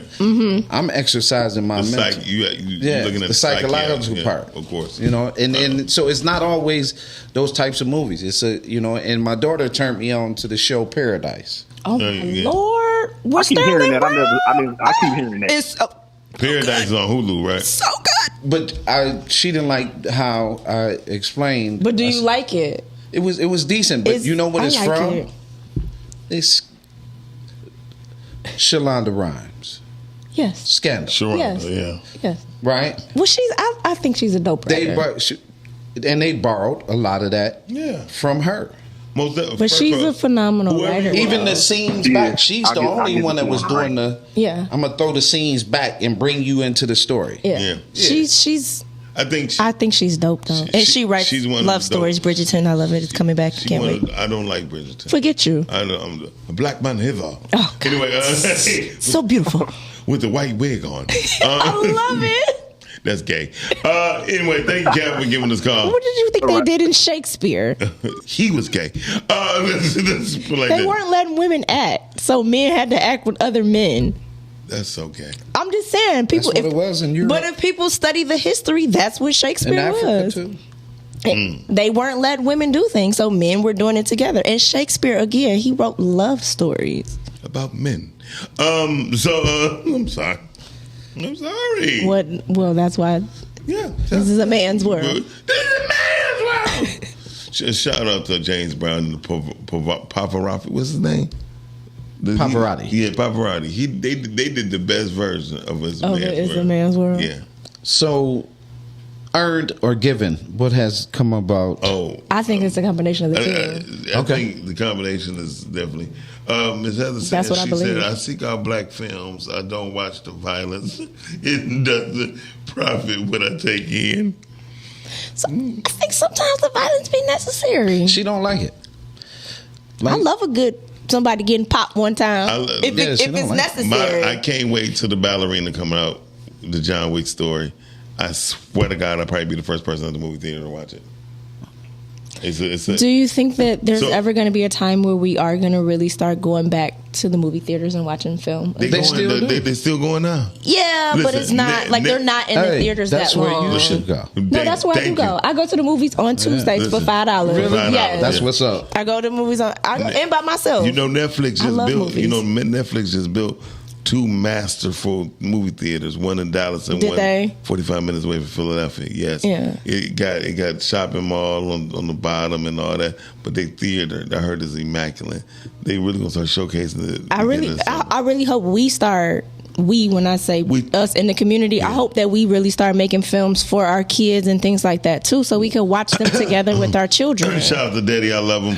No, I'm so serious, right? Because I used to watch movies Family. with my parents. That's how I started knowing about things. I just think we can tell a better story. We can, definitely but can. I tell you again- what, if we quit thinking, if we stop thinking about the brag, that's the bag. Well- And hold on, that's the bag in our irregular lifestyle together. Well, because Stop thinking what about Calvin has said when he said white people rom-coms, it's Right. like, well, they're the ones that's making it, so that's Right. why we're watching it. But what it shows is that we're looking for it and we want it. Yeah. We would like to see it from our own. It's also part of your denial. Meaning? It's what you've been conditioned yourself to believe, that you can only give this type of thing. This much. Yeah. It's a, so you watch a movie, you see, so we have some brilliant people. It's 42 million African Americans in this country. Million. We have some brilliant people, right? Yes. Brilliant. Brilliant. right? Collectively, some are working together and manifesting. We see the banks, so the conversation then becomes, when do you get out of the conversation of an old, right? When you do something different. When you do something different, but given and earned, back to those two words, right? You are God gives you talent. Woo. You must earn the purpose. Wow. I never, Sidney Poitier. See, most people in Miss Heather don't even know who Sidney Poitier is. And that's the sad part. I do. And of course you do, because you're a real actor. And then guess what? You will actually watch. Did you hear what I just said? I wanted to get back to the purpose part. God gives because you said the talent. So how are so how do you? So what does earning the purpose look like? The work. Gotcha. Yeah. Okay. Yeah, so putting in the work. God gives you the talent, the gift. Yes. Okay, so then that takes me to the story where he was giving them the talents and they doubled it. Well, gotcha. Well, and another thing is this. Gotcha. He swam. He swam. Well, obviously, I'm in the spirit. That's what they say. That's what they say. So, but the whole truth is like this, and this is what I strongly believe. They took the Cosbys off the air, right? In a different world. In a different world, and white networks picked it up. BET didn't. They made it because the cost was too high for the re-syndication of that show. However, yeah, because it's on Netflix right now. Yeah, but the whole thing of it is, the truthful thing of it is, BET was on cable. Feel me? And so they didn't look at the difference of cost and licensing fees. Well, you know what's interesting about that? What? With those shows, a lot of us think that stuff was also corny and it was fluff. That's because Calvin ain't gonna like this. We stupid when it come to our own. Like he said, it's 42 million of us, 300 million total in America, right? Right? 85% of everything we work on and we do is because of a black person. I think, and that's the crazy part. That's So we don't even recognize the black women, the black men who made creations of the GPS, the elevator, refrigeration, lights, the light. None of that. We don't. But let a basketball player come out with a shoe. Well, I think it's really different though, right? That's an actual fact for a portion, right? That's an actual fact, right? Then there's those of us who fight to get a business to success, to want to hire those voters in that fight. Then there's some of us who's thriving as entrepreneurs, businesses, right? So in those pockets, you have the unity that all five seek. If we decide to connect each one of those pockets, right, the information begins to circulate. The gifts, the stories, what begins to circulate, and we become more protective against murder and the failures and the suicides, because we're in a motion. We're moving consistently. We're sharing. We're working together the whole nine. When we stop speaking separation, birthing separation, damaging separation, and growing individuals, we will produce the very solutions that we say that we cannot have. And that's in a pocket. See, some of us don't believe what the lower pockets believe.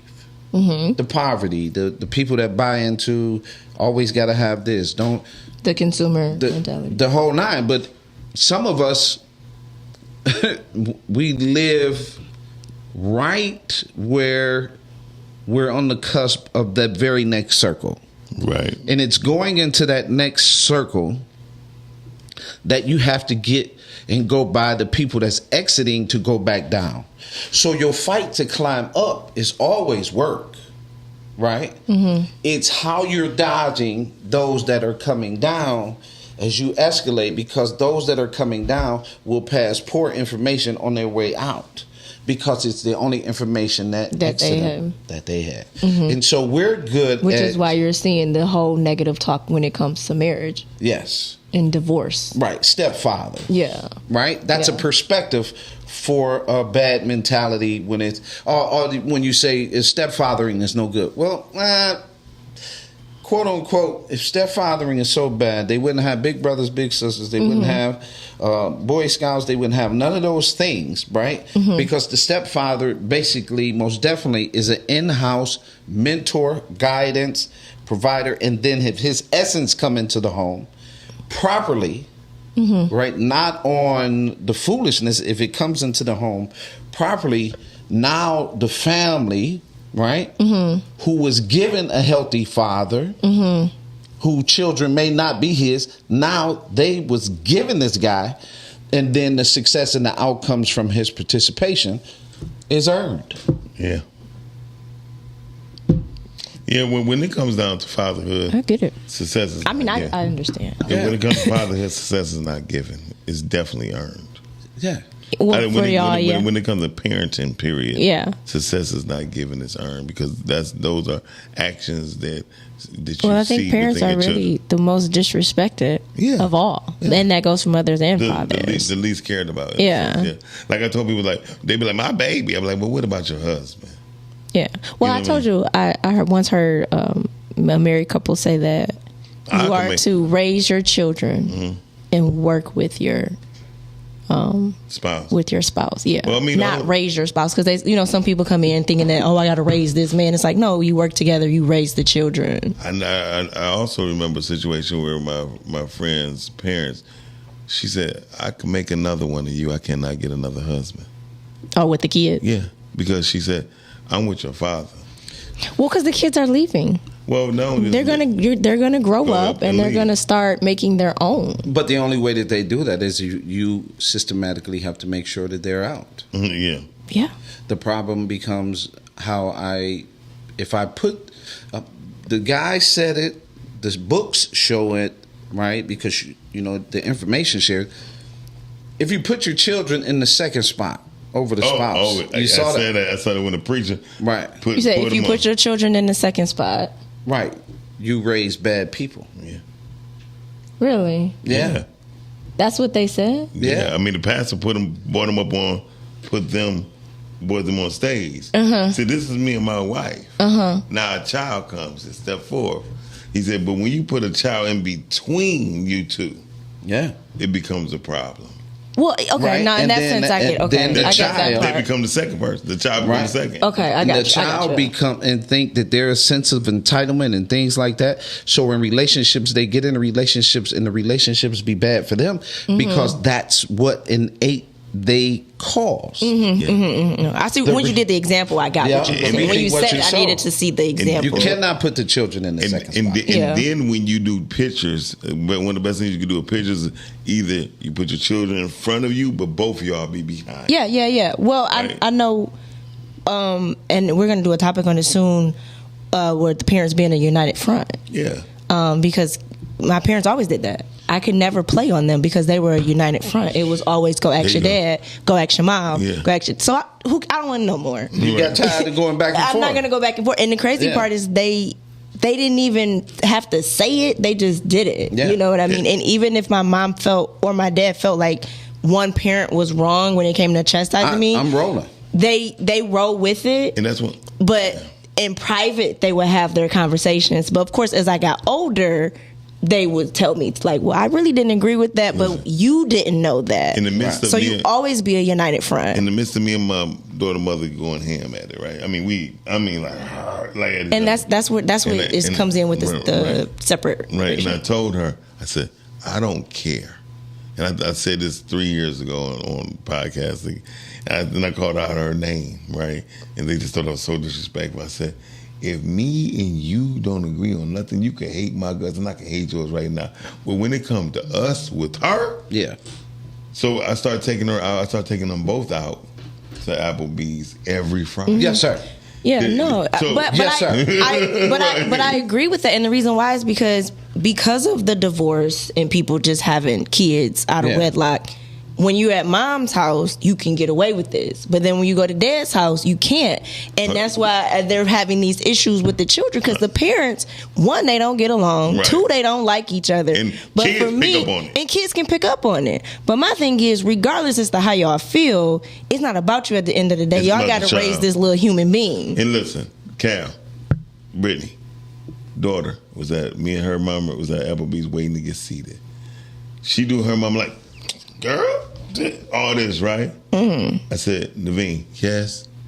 You know what I mean? So she said, why you talking to your dad like that? And you talk to me like I'm your friend. She said, you is. I mean, that's my daddy. She said, what you mean? Well, it's also her responsibility to place that separation on that and the standard. And she did. And Yeah. that day, my daughter mother said, I didn't know that. Because she used to call me Sergeant Slaughter. I was like, you calling me Sergeant because I discipline my child. I said, you have problems with my child. I don't. You got to call me to get her straight over the phone. Man, this is... It's just an amazing thing that we have in our possession culturally that we're not valuing. Yeah. Yeah. Now, culturally, if we decided that this is something we're going to value, look at the success of things that we could produce that you don't have to abroad. Everywhere. You don't have to ask for permission. Right now, you're looking at what are we looking at? Global market. Yes. So we talking about Detroit, and you got the world, nations showing. That is the process that really we are talking about in collaboration, working together, protecting the children. Right. What happens is when, like you said, you and them were apart. Me and my kid, they were apart. So I'm not in the one accord space because they're over there, I'm over here. So because I'm not in the one accord space, look at all the stuff that can happen in between. I saw the thing with a young girl that came up missing. They still ain't found her body, the whole nine. They just were talking about how the city dropped the ball because they write all of these things about, from CPS gets all these notices and things about molestation and things like that, right? You can ask any father who's in the split position, you can ask him. I will say 2 out of 4 is going to say they were accused of touching their child. Yeah. And that's crazy. I'm going to say 2 out of 4. That's 50%. For no reason. I know one 3 times, and he was in the house as a father. But she has some issues. See? My point is, right, if we get out of those spaces, we going to win. You're going to change the game. Yeah.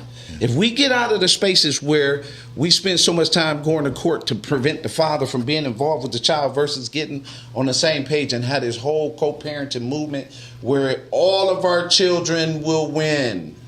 Co-parenting is cool.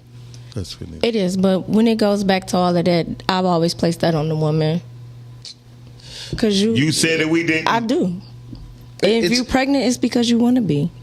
Take that how you want to take it, but I'm placing the responsibility on the woman. You set up, you laid up and had a child with that man because And I placed that on the woman. And it's okay. I place it on the man because he should not enter a woman raw. And she shouldn't allow it. And she should not allow it. The main thing with Brittany definitely saying is but at the end of the day, if you're pregnant as a female, you want to be. Yeah, because you know your cycle. You know that. You know when you're ovulating. You know all of that. Yeah. And you know what type of dude it is. Like, I'm tired of people, they hid this, they hid that. We only wear a mask for so long. So they didn't really hide it. That's what I'm like. That's just the easy answer. That's an easy answer. This is what black men are talking. This is what men. These are men. This is what men, black men, Arab men, white men, Mexican men who are in this situation. This is what they're talking. Man, listen. There's a I am being accused. No. Right. When you ask for something. So because you asked for this way out, you put these things in position so whenever somebody asks, you could say, Calvin did it. See, and you'll have a whole audience, right? Because this is what we've preached to the world. Yeah. So if I take your what's it called, the preacher collar, snatch that off you, where you can't preach that, where you got to understand what's the most important piece here, the child. We're already decided that we're not that important to each other. Yep.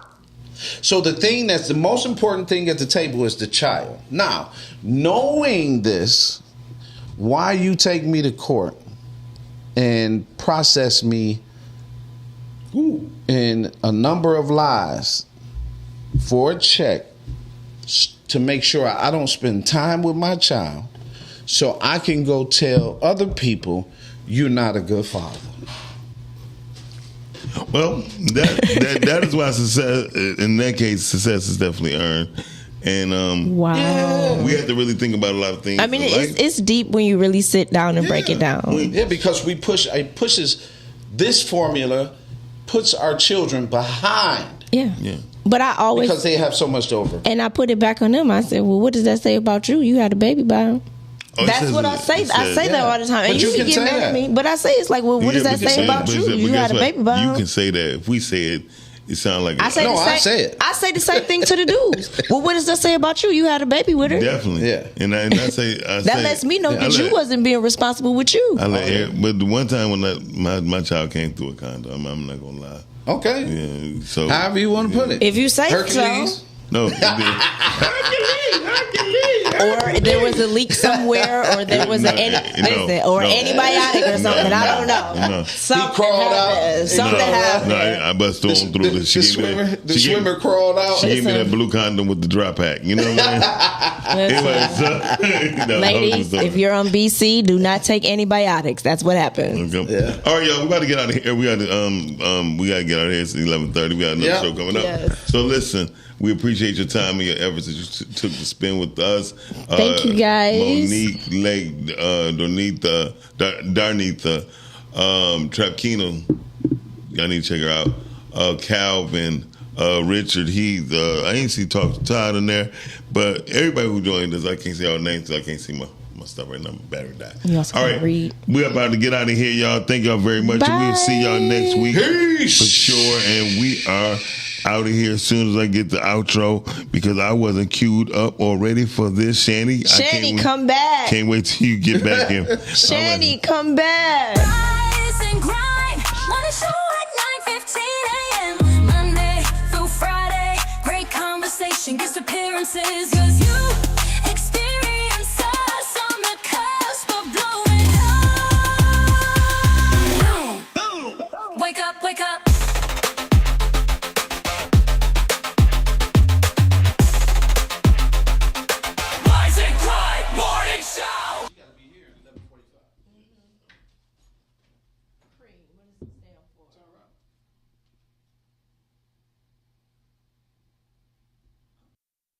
Thank you.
Good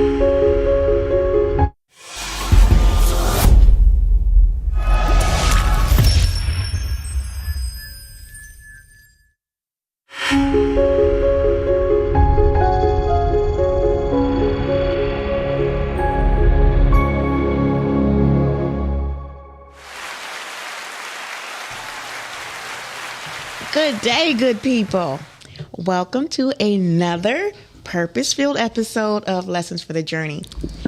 The purpose of this podcast is to share insights and information on women's wellness, understanding our whys, and the lessons that inspire us to take positive actions in ourselves, our families, and our communities. Our topics focus on women's wellness, seeing through the lens of metaphysics, sharing spiritual insights, highlighting our journey lessons, and building healthy relationships. I am your host, Dr. Heather Hederu, and I share this space with engaging co-hosts, guests, inspiring topics every Friday at 12 p.m. for a transformative 1-hour experience here live on Podcastic and on YouTube. You can expect that you will have deep thoughts, conversations on self-discovery and personal journey, special guest locations, events, people, polls, and thoughts. Our co-hosts share wisdom and life-changing experiences and insights, and we have a powerful blend of spiritual metaphysics and wellness lessons. The tools and strategies are designed to help you to elevate your mind, body, and spirit. So I encourage you at this time, if you don't have something to write with, pen and paper, then please take a moment and go get it, because you are going to want to take some notes and share some insights for future thought. Our show is produced by Chantel Mosley of the Podcastic Studio. Today we have a special engineer, Miles Dixon himself. Our co-hosts today are Ma'at Sabah and Nicole S. Miller. And our message is, if you're seeking clarity, healing, or personal empowerment, this podcast is for you. So we need for you to tune in, engage, and transform. So your journey of self-discovery with us begins now. So let's jump right into our topic for today. Are you ready for this? We know that this is not only Women's History Month, but this is also National Reading Month, right? And so we are going to look at reading from both a metaphysical and spiritual view. So just get ready, because I'm telling you, if you don't have pen and paper, we need for you to either record this, or because you're going to need this information as you do further meditation throughout the rest of this month. So our topic for today is the metaphysical gift of reading. And of course, this is to acknowledge National Reading Month, but also Women's History Month. So we always start our show with a question for food for thought. And so our question for today of our co-hosts here are, what is your perspective on life after death? Perspective of life after death. I always make my odds start. So. I think we all gravitated that way. Share your insights. Life after death. I absolutely, definitely believe that there's quote unquote life after death. Mm-hmm. Not in terms of the typical sense of how we define life, like we're living now. And so when it comes to life, when you transition from this dimension that we call life to another dimension where they say that's actually where life really is on the other side, not mm-hmm. here. It is absolutely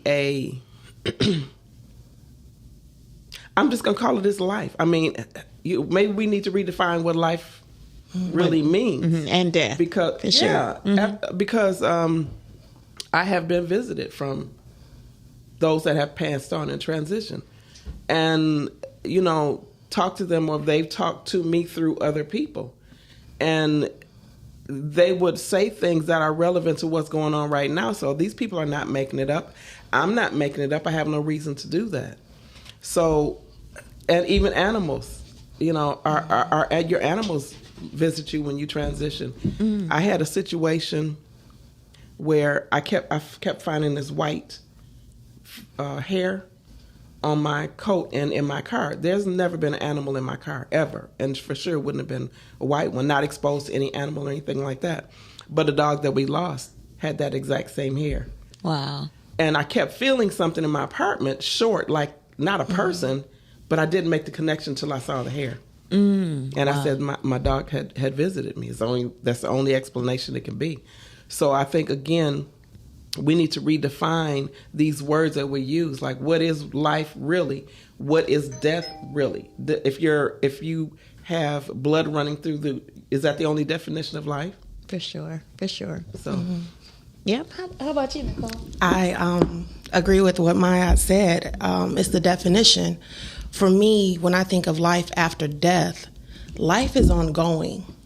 The true essence of what life is does not die. Life doesn't know death. Right? So when we talk about, for me, life after death, it's understanding the transition from experiencing life in the physical to experiencing life now that we're limitless and we're back in true form. So life after death is life after change. Because when we look at death, death is change, death is transition. Yes. In relationship, we transition. We can call life after death life after divorce, right? That's right. I mean, let's talk about it. Yeah. Going through my divorce, a part of me died. An idea died. A mindset died. So I am right now living my life after death. I like that. Yes, that's insightful. I think about life after death, and I agree. We have to redefine it, because I believe you're this level of energy, frequency, vibration into the next level of energy, frequency, and vibration, and I can say that on so many levels. So I think about my dad, and and I think about my dad and my best friend, that when I want to talk to them, I talk to them. And I know, and I hear exactly what they're saying to me, the feedback that they're offering, as if they are still having that same conversation. And in the physical sense, they're no longer with us. I would say in the physical body inhabited sense, they're no longer with us, but I still talk to them. I still love them. I still have memories. I still have connection and conversation. And sometimes, so my father has visited me. My dad passed through this life in 2021. And a couple months ago, I was in the kitchen, and, I had been feeling my dad, and I was in the kitchen, and I was distracted, so I wasn't really prepared. And I turned around, and he was standing behind me. And it startled me to see him standing behind me. And I jumped, and I jumped back. And I was like, I said, I'm sorry. I said, you just startled me. You standing behind me. I turned around and you standing right there, right? But I haven't seen him since. I know he's like, I scared the girl. I'm like, it startled me. I wasn't afraid, though. It's not my dad. I wasn't afraid. But to see him, and I just, like I said, I was distracted. I was doing something. I turned around and he was standing right there. It was a bit startling. But I wasn't afraid. And I was actually happy. I was like, oh, wait, come back. I'm sorry. I didn't mean to scare you, But I knew he was just sharing with me that I'm here. And he does that through other actions and other ways that he supports. And my dad had always said two things to me. One, if I ever found myself in a situation of danger, my dad's words were, mark him, I'll find him. And, that turned out to be a true statement in more ways than one. But, and I believe that my dad, he was like, whether I'm here or not, I will find them, and so, and it was just another form of safety that he presented. And then the other thing that he always told our family is that he always prayed a band of angels around us. Whether we were traveling, whether we were, doing something that seemed to be risky, or, putting yourself out there, in much the way that, I do, that we do, putting ourselves out there. But for him to say that and pray that prayer, I know that he's probably leading that. Not probably, he is leading that that effort around having a band of angels around you, meaning that there are those keeping watch, those that are intervening, and those that are present and around you when you need them. And sometimes when you don't, you know, you get the extra, well, are you sure you want to do that? You know, I get that too. So the life after life, I think it's exactly what that is. Life after life. It's just our limited focus, or our attention is not in that space, so that we don't give it that space unless you're really having that experience. So thank you all for sharing that and sharing that insight.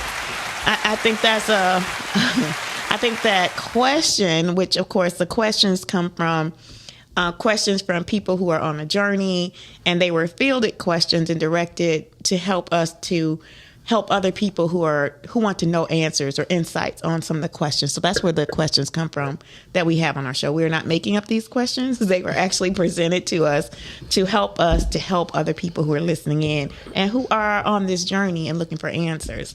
So we're going to start our conversation. So I'm going to offer some insights around reading. And I do want to talk a little bit as we get deeper about it. So if either of you, get your inspiration or download or insight, please feel free to interject it. The spiritual meaning of the gift of reading can be seen as a path to understanding, wisdom, and connection to something larger than oneself, fostering empathy and providing solace and guidance in the time of need. And so when we think about National Reading Month, for example, it just highlights the importance and the access that we have to books or reading, and encouraging us to do so. So when we look at reading, we look at that on multiple levels. So I think about reading in two ways. So in the physical sense of reading, I think about books. I am still very much connected to having a physical book and pages that I can turn my journal. I do journal and use notes on my phone or my computer, but it's, to me, nothing like sitting down and having a physical book with the pages. And I know that's partly my connection to trees. For as many books as I read and I have, I always make sure that I plant trees. I think Arbor Day is coming up too. So I make sure that I replant trees every year to give back what I have borrowed. And also, you make, it's not what is it that's called when you give an exchange for an offering? Mm-hmm. Yep. And make offerings to nature to be grateful for the use of the resource. And we have to make sure that we are replacing those resources that we take for granted. And often we take it for granted. So some of the opportunities that we have to read, of course, we think books, we think newspapers, magazines, contracts. How about that? And we are in a retrograde right now, aren't we? Mm-hmm. We're in a Mercury retrograde, which means that when it comes to contracts and it comes to reading and anything starting with the prefix RE, we need to be paying closer attention to. So restore, remind, remember, all of those things that start with the prefix RE. It's also what is alive and active in this season. So it's just helping us to be more reflective. So sidebar, for those of you who didn't know about the fact that we were in a retrograde until April, I want to say somewhere around the 14th, if I'm not mistaken. Mm-hmm. All right. So here's some other things. Any thoughts about the nature of reading that comes to mind? Nothing that we're not going to get to in a minute. Right. Okay. All right. So it says, here's a deeper look at the spiritual significance of reading through the physical lens, a path to understanding and wisdom. Expanding perspectives, reading allows us to step into different worlds, cultures, viewpoints, broadening our understanding of the human experience. How about that? Expanding our perspectives. I do like the fact that you may be able to find information. Even if you're Googling something, you still have to read it, unless you have Google reading to you. But for the most part, we're reading even the things that we use on our phones. We're reading text messages. We're reading emails. So this time and season that we're in, we're always reading. So it's not limited to books. But I know the month is about reading books. But for us, the gift of reading, the gift and the knowledge and the skill to be able to read and understand what you're reading. I think is super important in this season. I hope that is something that this month also draws attention to.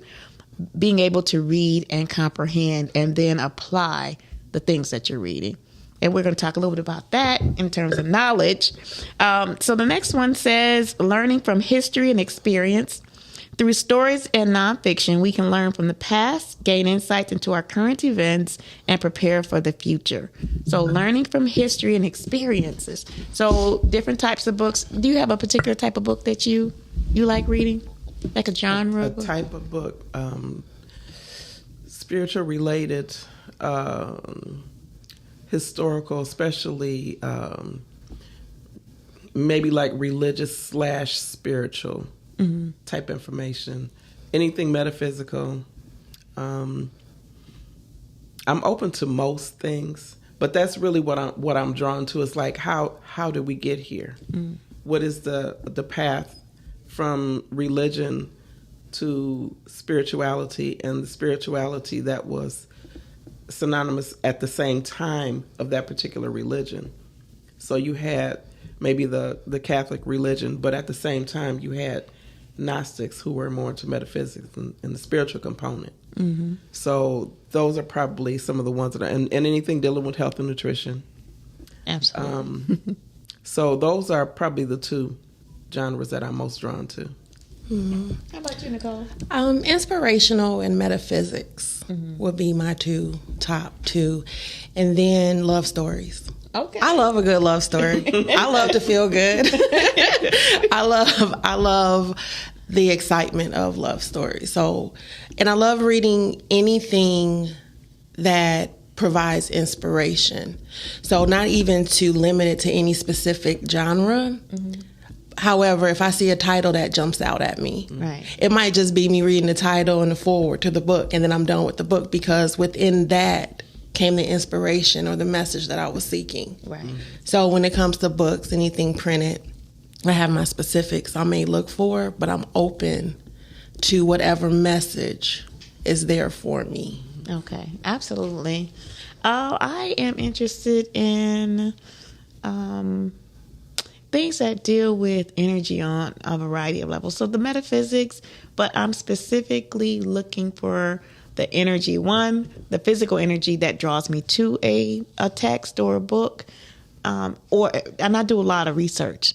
So I research everything about families, women, relationships, our community. Like you talked about, how do we get here, and how do we go forward?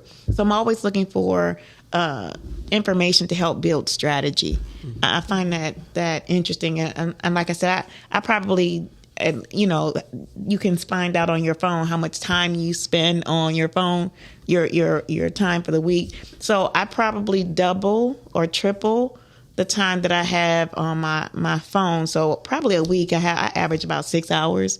Most of that is my text messages and emails, not necessarily surfing social media.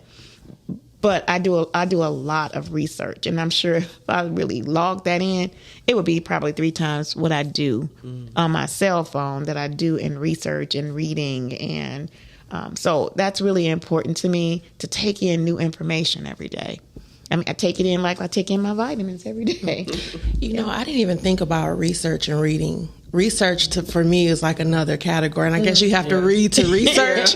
And I didn't put the two together, but then that would be everything to skin. By me being a licensed esthetician, I am constantly reading on skin treatments, how to heal the skin, how to, just all the different hydration and lifting and toning and tightening, right? Closing the pores, exfoliating, all that, and all the different methods. So I guess research as well.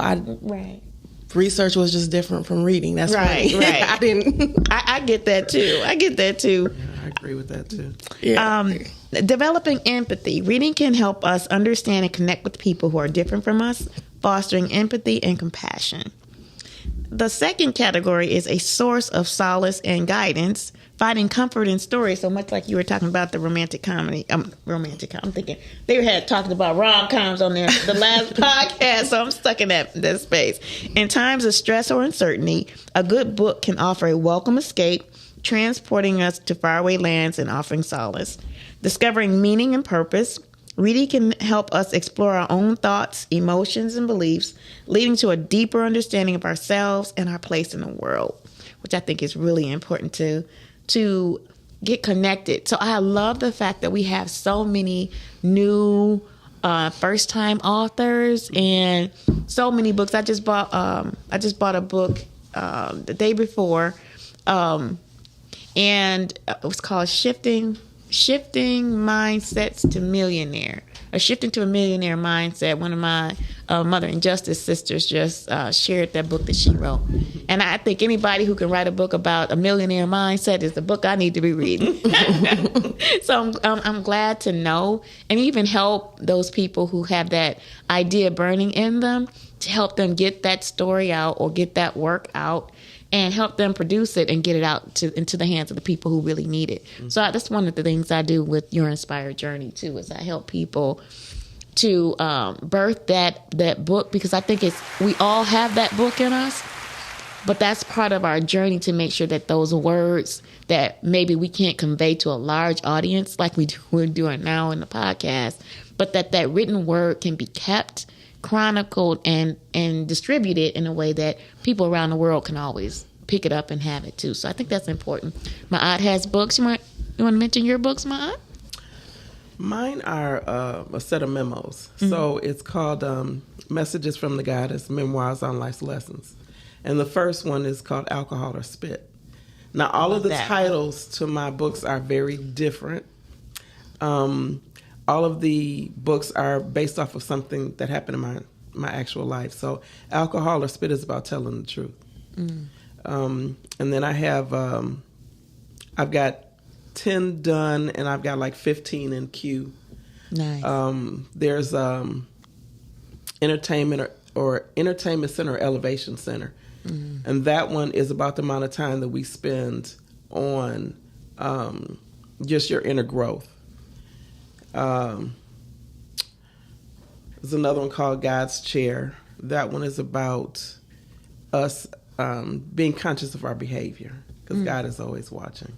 Mm-hmm. Not in judgment, but if God was in the physical, there's things you wouldn't dare do in front of God in the physical. So why would you do it? Just period. Like, why would you do that? Mm-hmm. So there's as I said, they all have different titles, but they're little workbooks. So it's only like between 60 and 80 pages of each one. And so you have the main story, and then you have Ma'at's memos, which are words of just their phrases, words of power that correlate with the story. And then you have self-analysis questions and spiritual laws, and you have to apply the spiritual laws to the questions. So the books themselves are small, but it's actually like a workbook, and that's nothing that you can fly through. Mm-hmm. If you take your time, if you do it right, apply it right, it takes a minute to go through it. But it's all about discovering self-analysis. Everything is self-analysis and spiritual laws. That's awesome. How about you, Nicole? Well, I'm sorry, I got caught up in in her books. So your book, what books are you birthing? I know you have workbooks too, because you're a facilitator and master teacher. So you want to talk a little bit about some of the things that you use in terms of tools when you do workshops? So when I do workshops, so I am a minister whose foundation is in A Course in Miracles. So I use those 3 books. The Course in Miracles is 3 books in one, a text, a workbook, and a manual for teachers.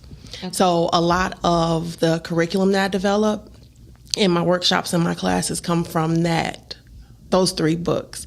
And the workbook is actually one for 365 days out the year. Nice.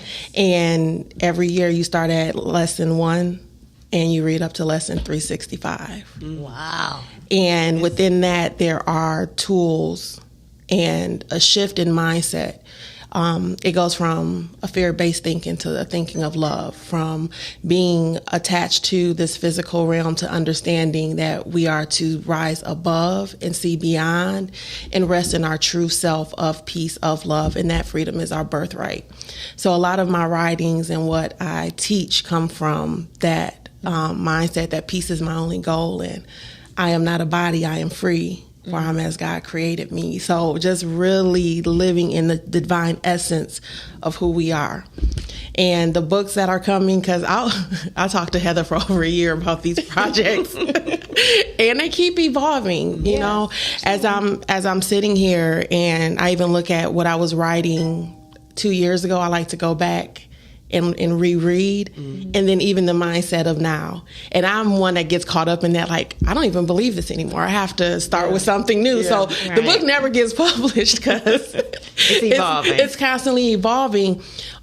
However, writing those stories, writing my lessons, frees me to learn and grow and read again, right? Absolutely. So that's why I was so captivated. Like, dang, how did you get those workbooks out? Like I can't even. Oh, no. Let me share something with you, just something to think about. Mm-hmm. And in term, when you say that you redo the book because you're constantly evolving, and what you believe before you don't believe now. Yeah. I would encourage you to maybe make a progression of books, a series of books, to chronicle your growth, because even the first book that you write, and you might not have believed, but there's somebody that book is going to help. Yeah. Mm-hmm. And because people have to understand that we progress in steps. What we believed when we were 12, 15 years old, we don't believe now, because we know better. What you believed at 30, you might not believe now. What you believe at 40, you might not believe now.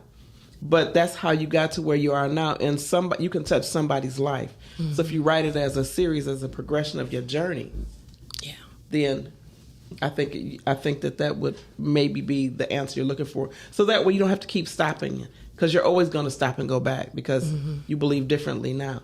But somebody can be helped where you were then. Mm. Yeah.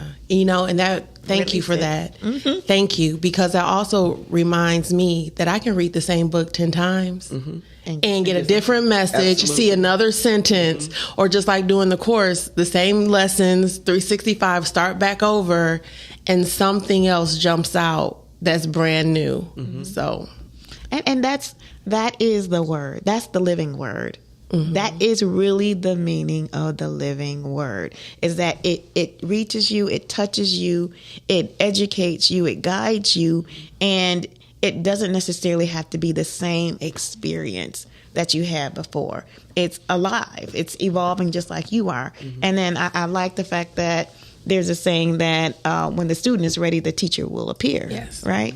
And so when you're ready for whatever that next thing is, you have to be open for how the teacher is going to show up. I was really captivated to learn that the teacher doesn't necessarily have to be a person. Right. Mm-hmm. It could be something in nature. It could be an animal. It could be a podcast. It could be that message that you just needed to hear at that time to help catapult you to that next moment. Mm-hmm. Break that thinking that you had before and offer you a new way, a new piece of information, a tool, just what you needed at that time to do what you need to do next. So it's an ever-evolving word. It's an ever-evolving word. I was going to say, they say that the word is life, right? Mm. That through our words, life is created, or life is birthed. Mm. So when I look at the idea of reading, even when we write down our affirmations and then begin to read them out loud, the power and the ability to read, to affirm, to bring forth, to find peace, to heal. I mean, it's all of that reading gives us. Mm-hmm. Reading does give us a voice. Mm-hmm. The ability to explore through the stories, to explore through the facts, to explore through whatever it is we're looking at in word form, to then evolve and elevate within ourselves. Absolutely. Absolutely. So I have books, and I have 6 books that I self-published. They are on Amazon, Barnes & Noble. And what I appreciate about my books, so I don't write novels. I can, but I don't write novels. I write books that people can use. And I say you can read my books in a wash and dry cycle. So if you're washing your clothes, you can get through my books, and a lot of them are to share those nuggets, because these are lessons for the journey. Anything that you see me write is about the lessons for the journey. There's the lesson in that, and there's the lesson, and there's the blessing, right? Mm-hmm. So for me, I feel that you don't have to go through what I've been through. You have the tool now. Bypass this. Mm-hmm. Absorb, take in what you need, and keep it moving. Absolutely. Keep it moving. And so I think that's such a powerful way to really embrace a book. Again, I like the flipping of the pages. I like the way that it feels to have I like the sound of it turning. And, they do have some ebooks where it has the sound of you turning a page, and it looks very real on your computer or your tablet or your iPhone. But I still like the feel of the books. I like the fact that we can support writers and authors that way. And so, it's always been important. And we also have a book drive for Encourage Me I'm Young. We have a book drive happening at the end of this month with some books that were donated for, and it's specifically for Black boys. And we're giving away 200 of those books, and they feature, the books feature Black boys. So I think it's important that we are, sometimes when we're done with books, I gift books, but not my own. If you see a book from me, my name is splattered all over the book. So it's very much used. I use books. And so, but I just want to encourage you to take a few moments every day to read. Increase your reading. By increasing our reading, we increase the number of words that we take in. We increase the amount of life that we take in. Just like you said, words are life. Reading is life. And so the more we ingest those words, the more we take that time, the more life we have. So not just from the information and knowledge, but for the focused attention on you and the page and the things that are being absorbed into you, the energy that's coming into you. So it says, here's another one. Discovering meaning and purpose. Reading can help us explore our own thoughts, emotions, beliefs, leading to a deeper understanding of ourselves and our place in the world. Very, very important. Finding answers and inspiration. Books can provide answers to difficult questions, offer inspiration, which is what Nicole shared, and encourage us to pursue our goals. Awesome. And then as we look at tools for spiritual growth, it also, in some religious books or spiritual books, metaphysical books even, help us to connect with the divine. For some, reading religious texts or spiritual literature can deepen their faith and understanding of the divine. Cultivating mindfulness, reading can help us slow down and become more present, allowing us to appreciate the beauty and wonder in the world around us. Absolutely. So I'm not sure how you guys are triggered by what you read, but for me, it's almost like having a movie being played in my thoughts. I get to experience whatever I'm reading, and because those words for me are alive, and so I get to see them, and I get to experience whatever the writer is experiencing. I don't know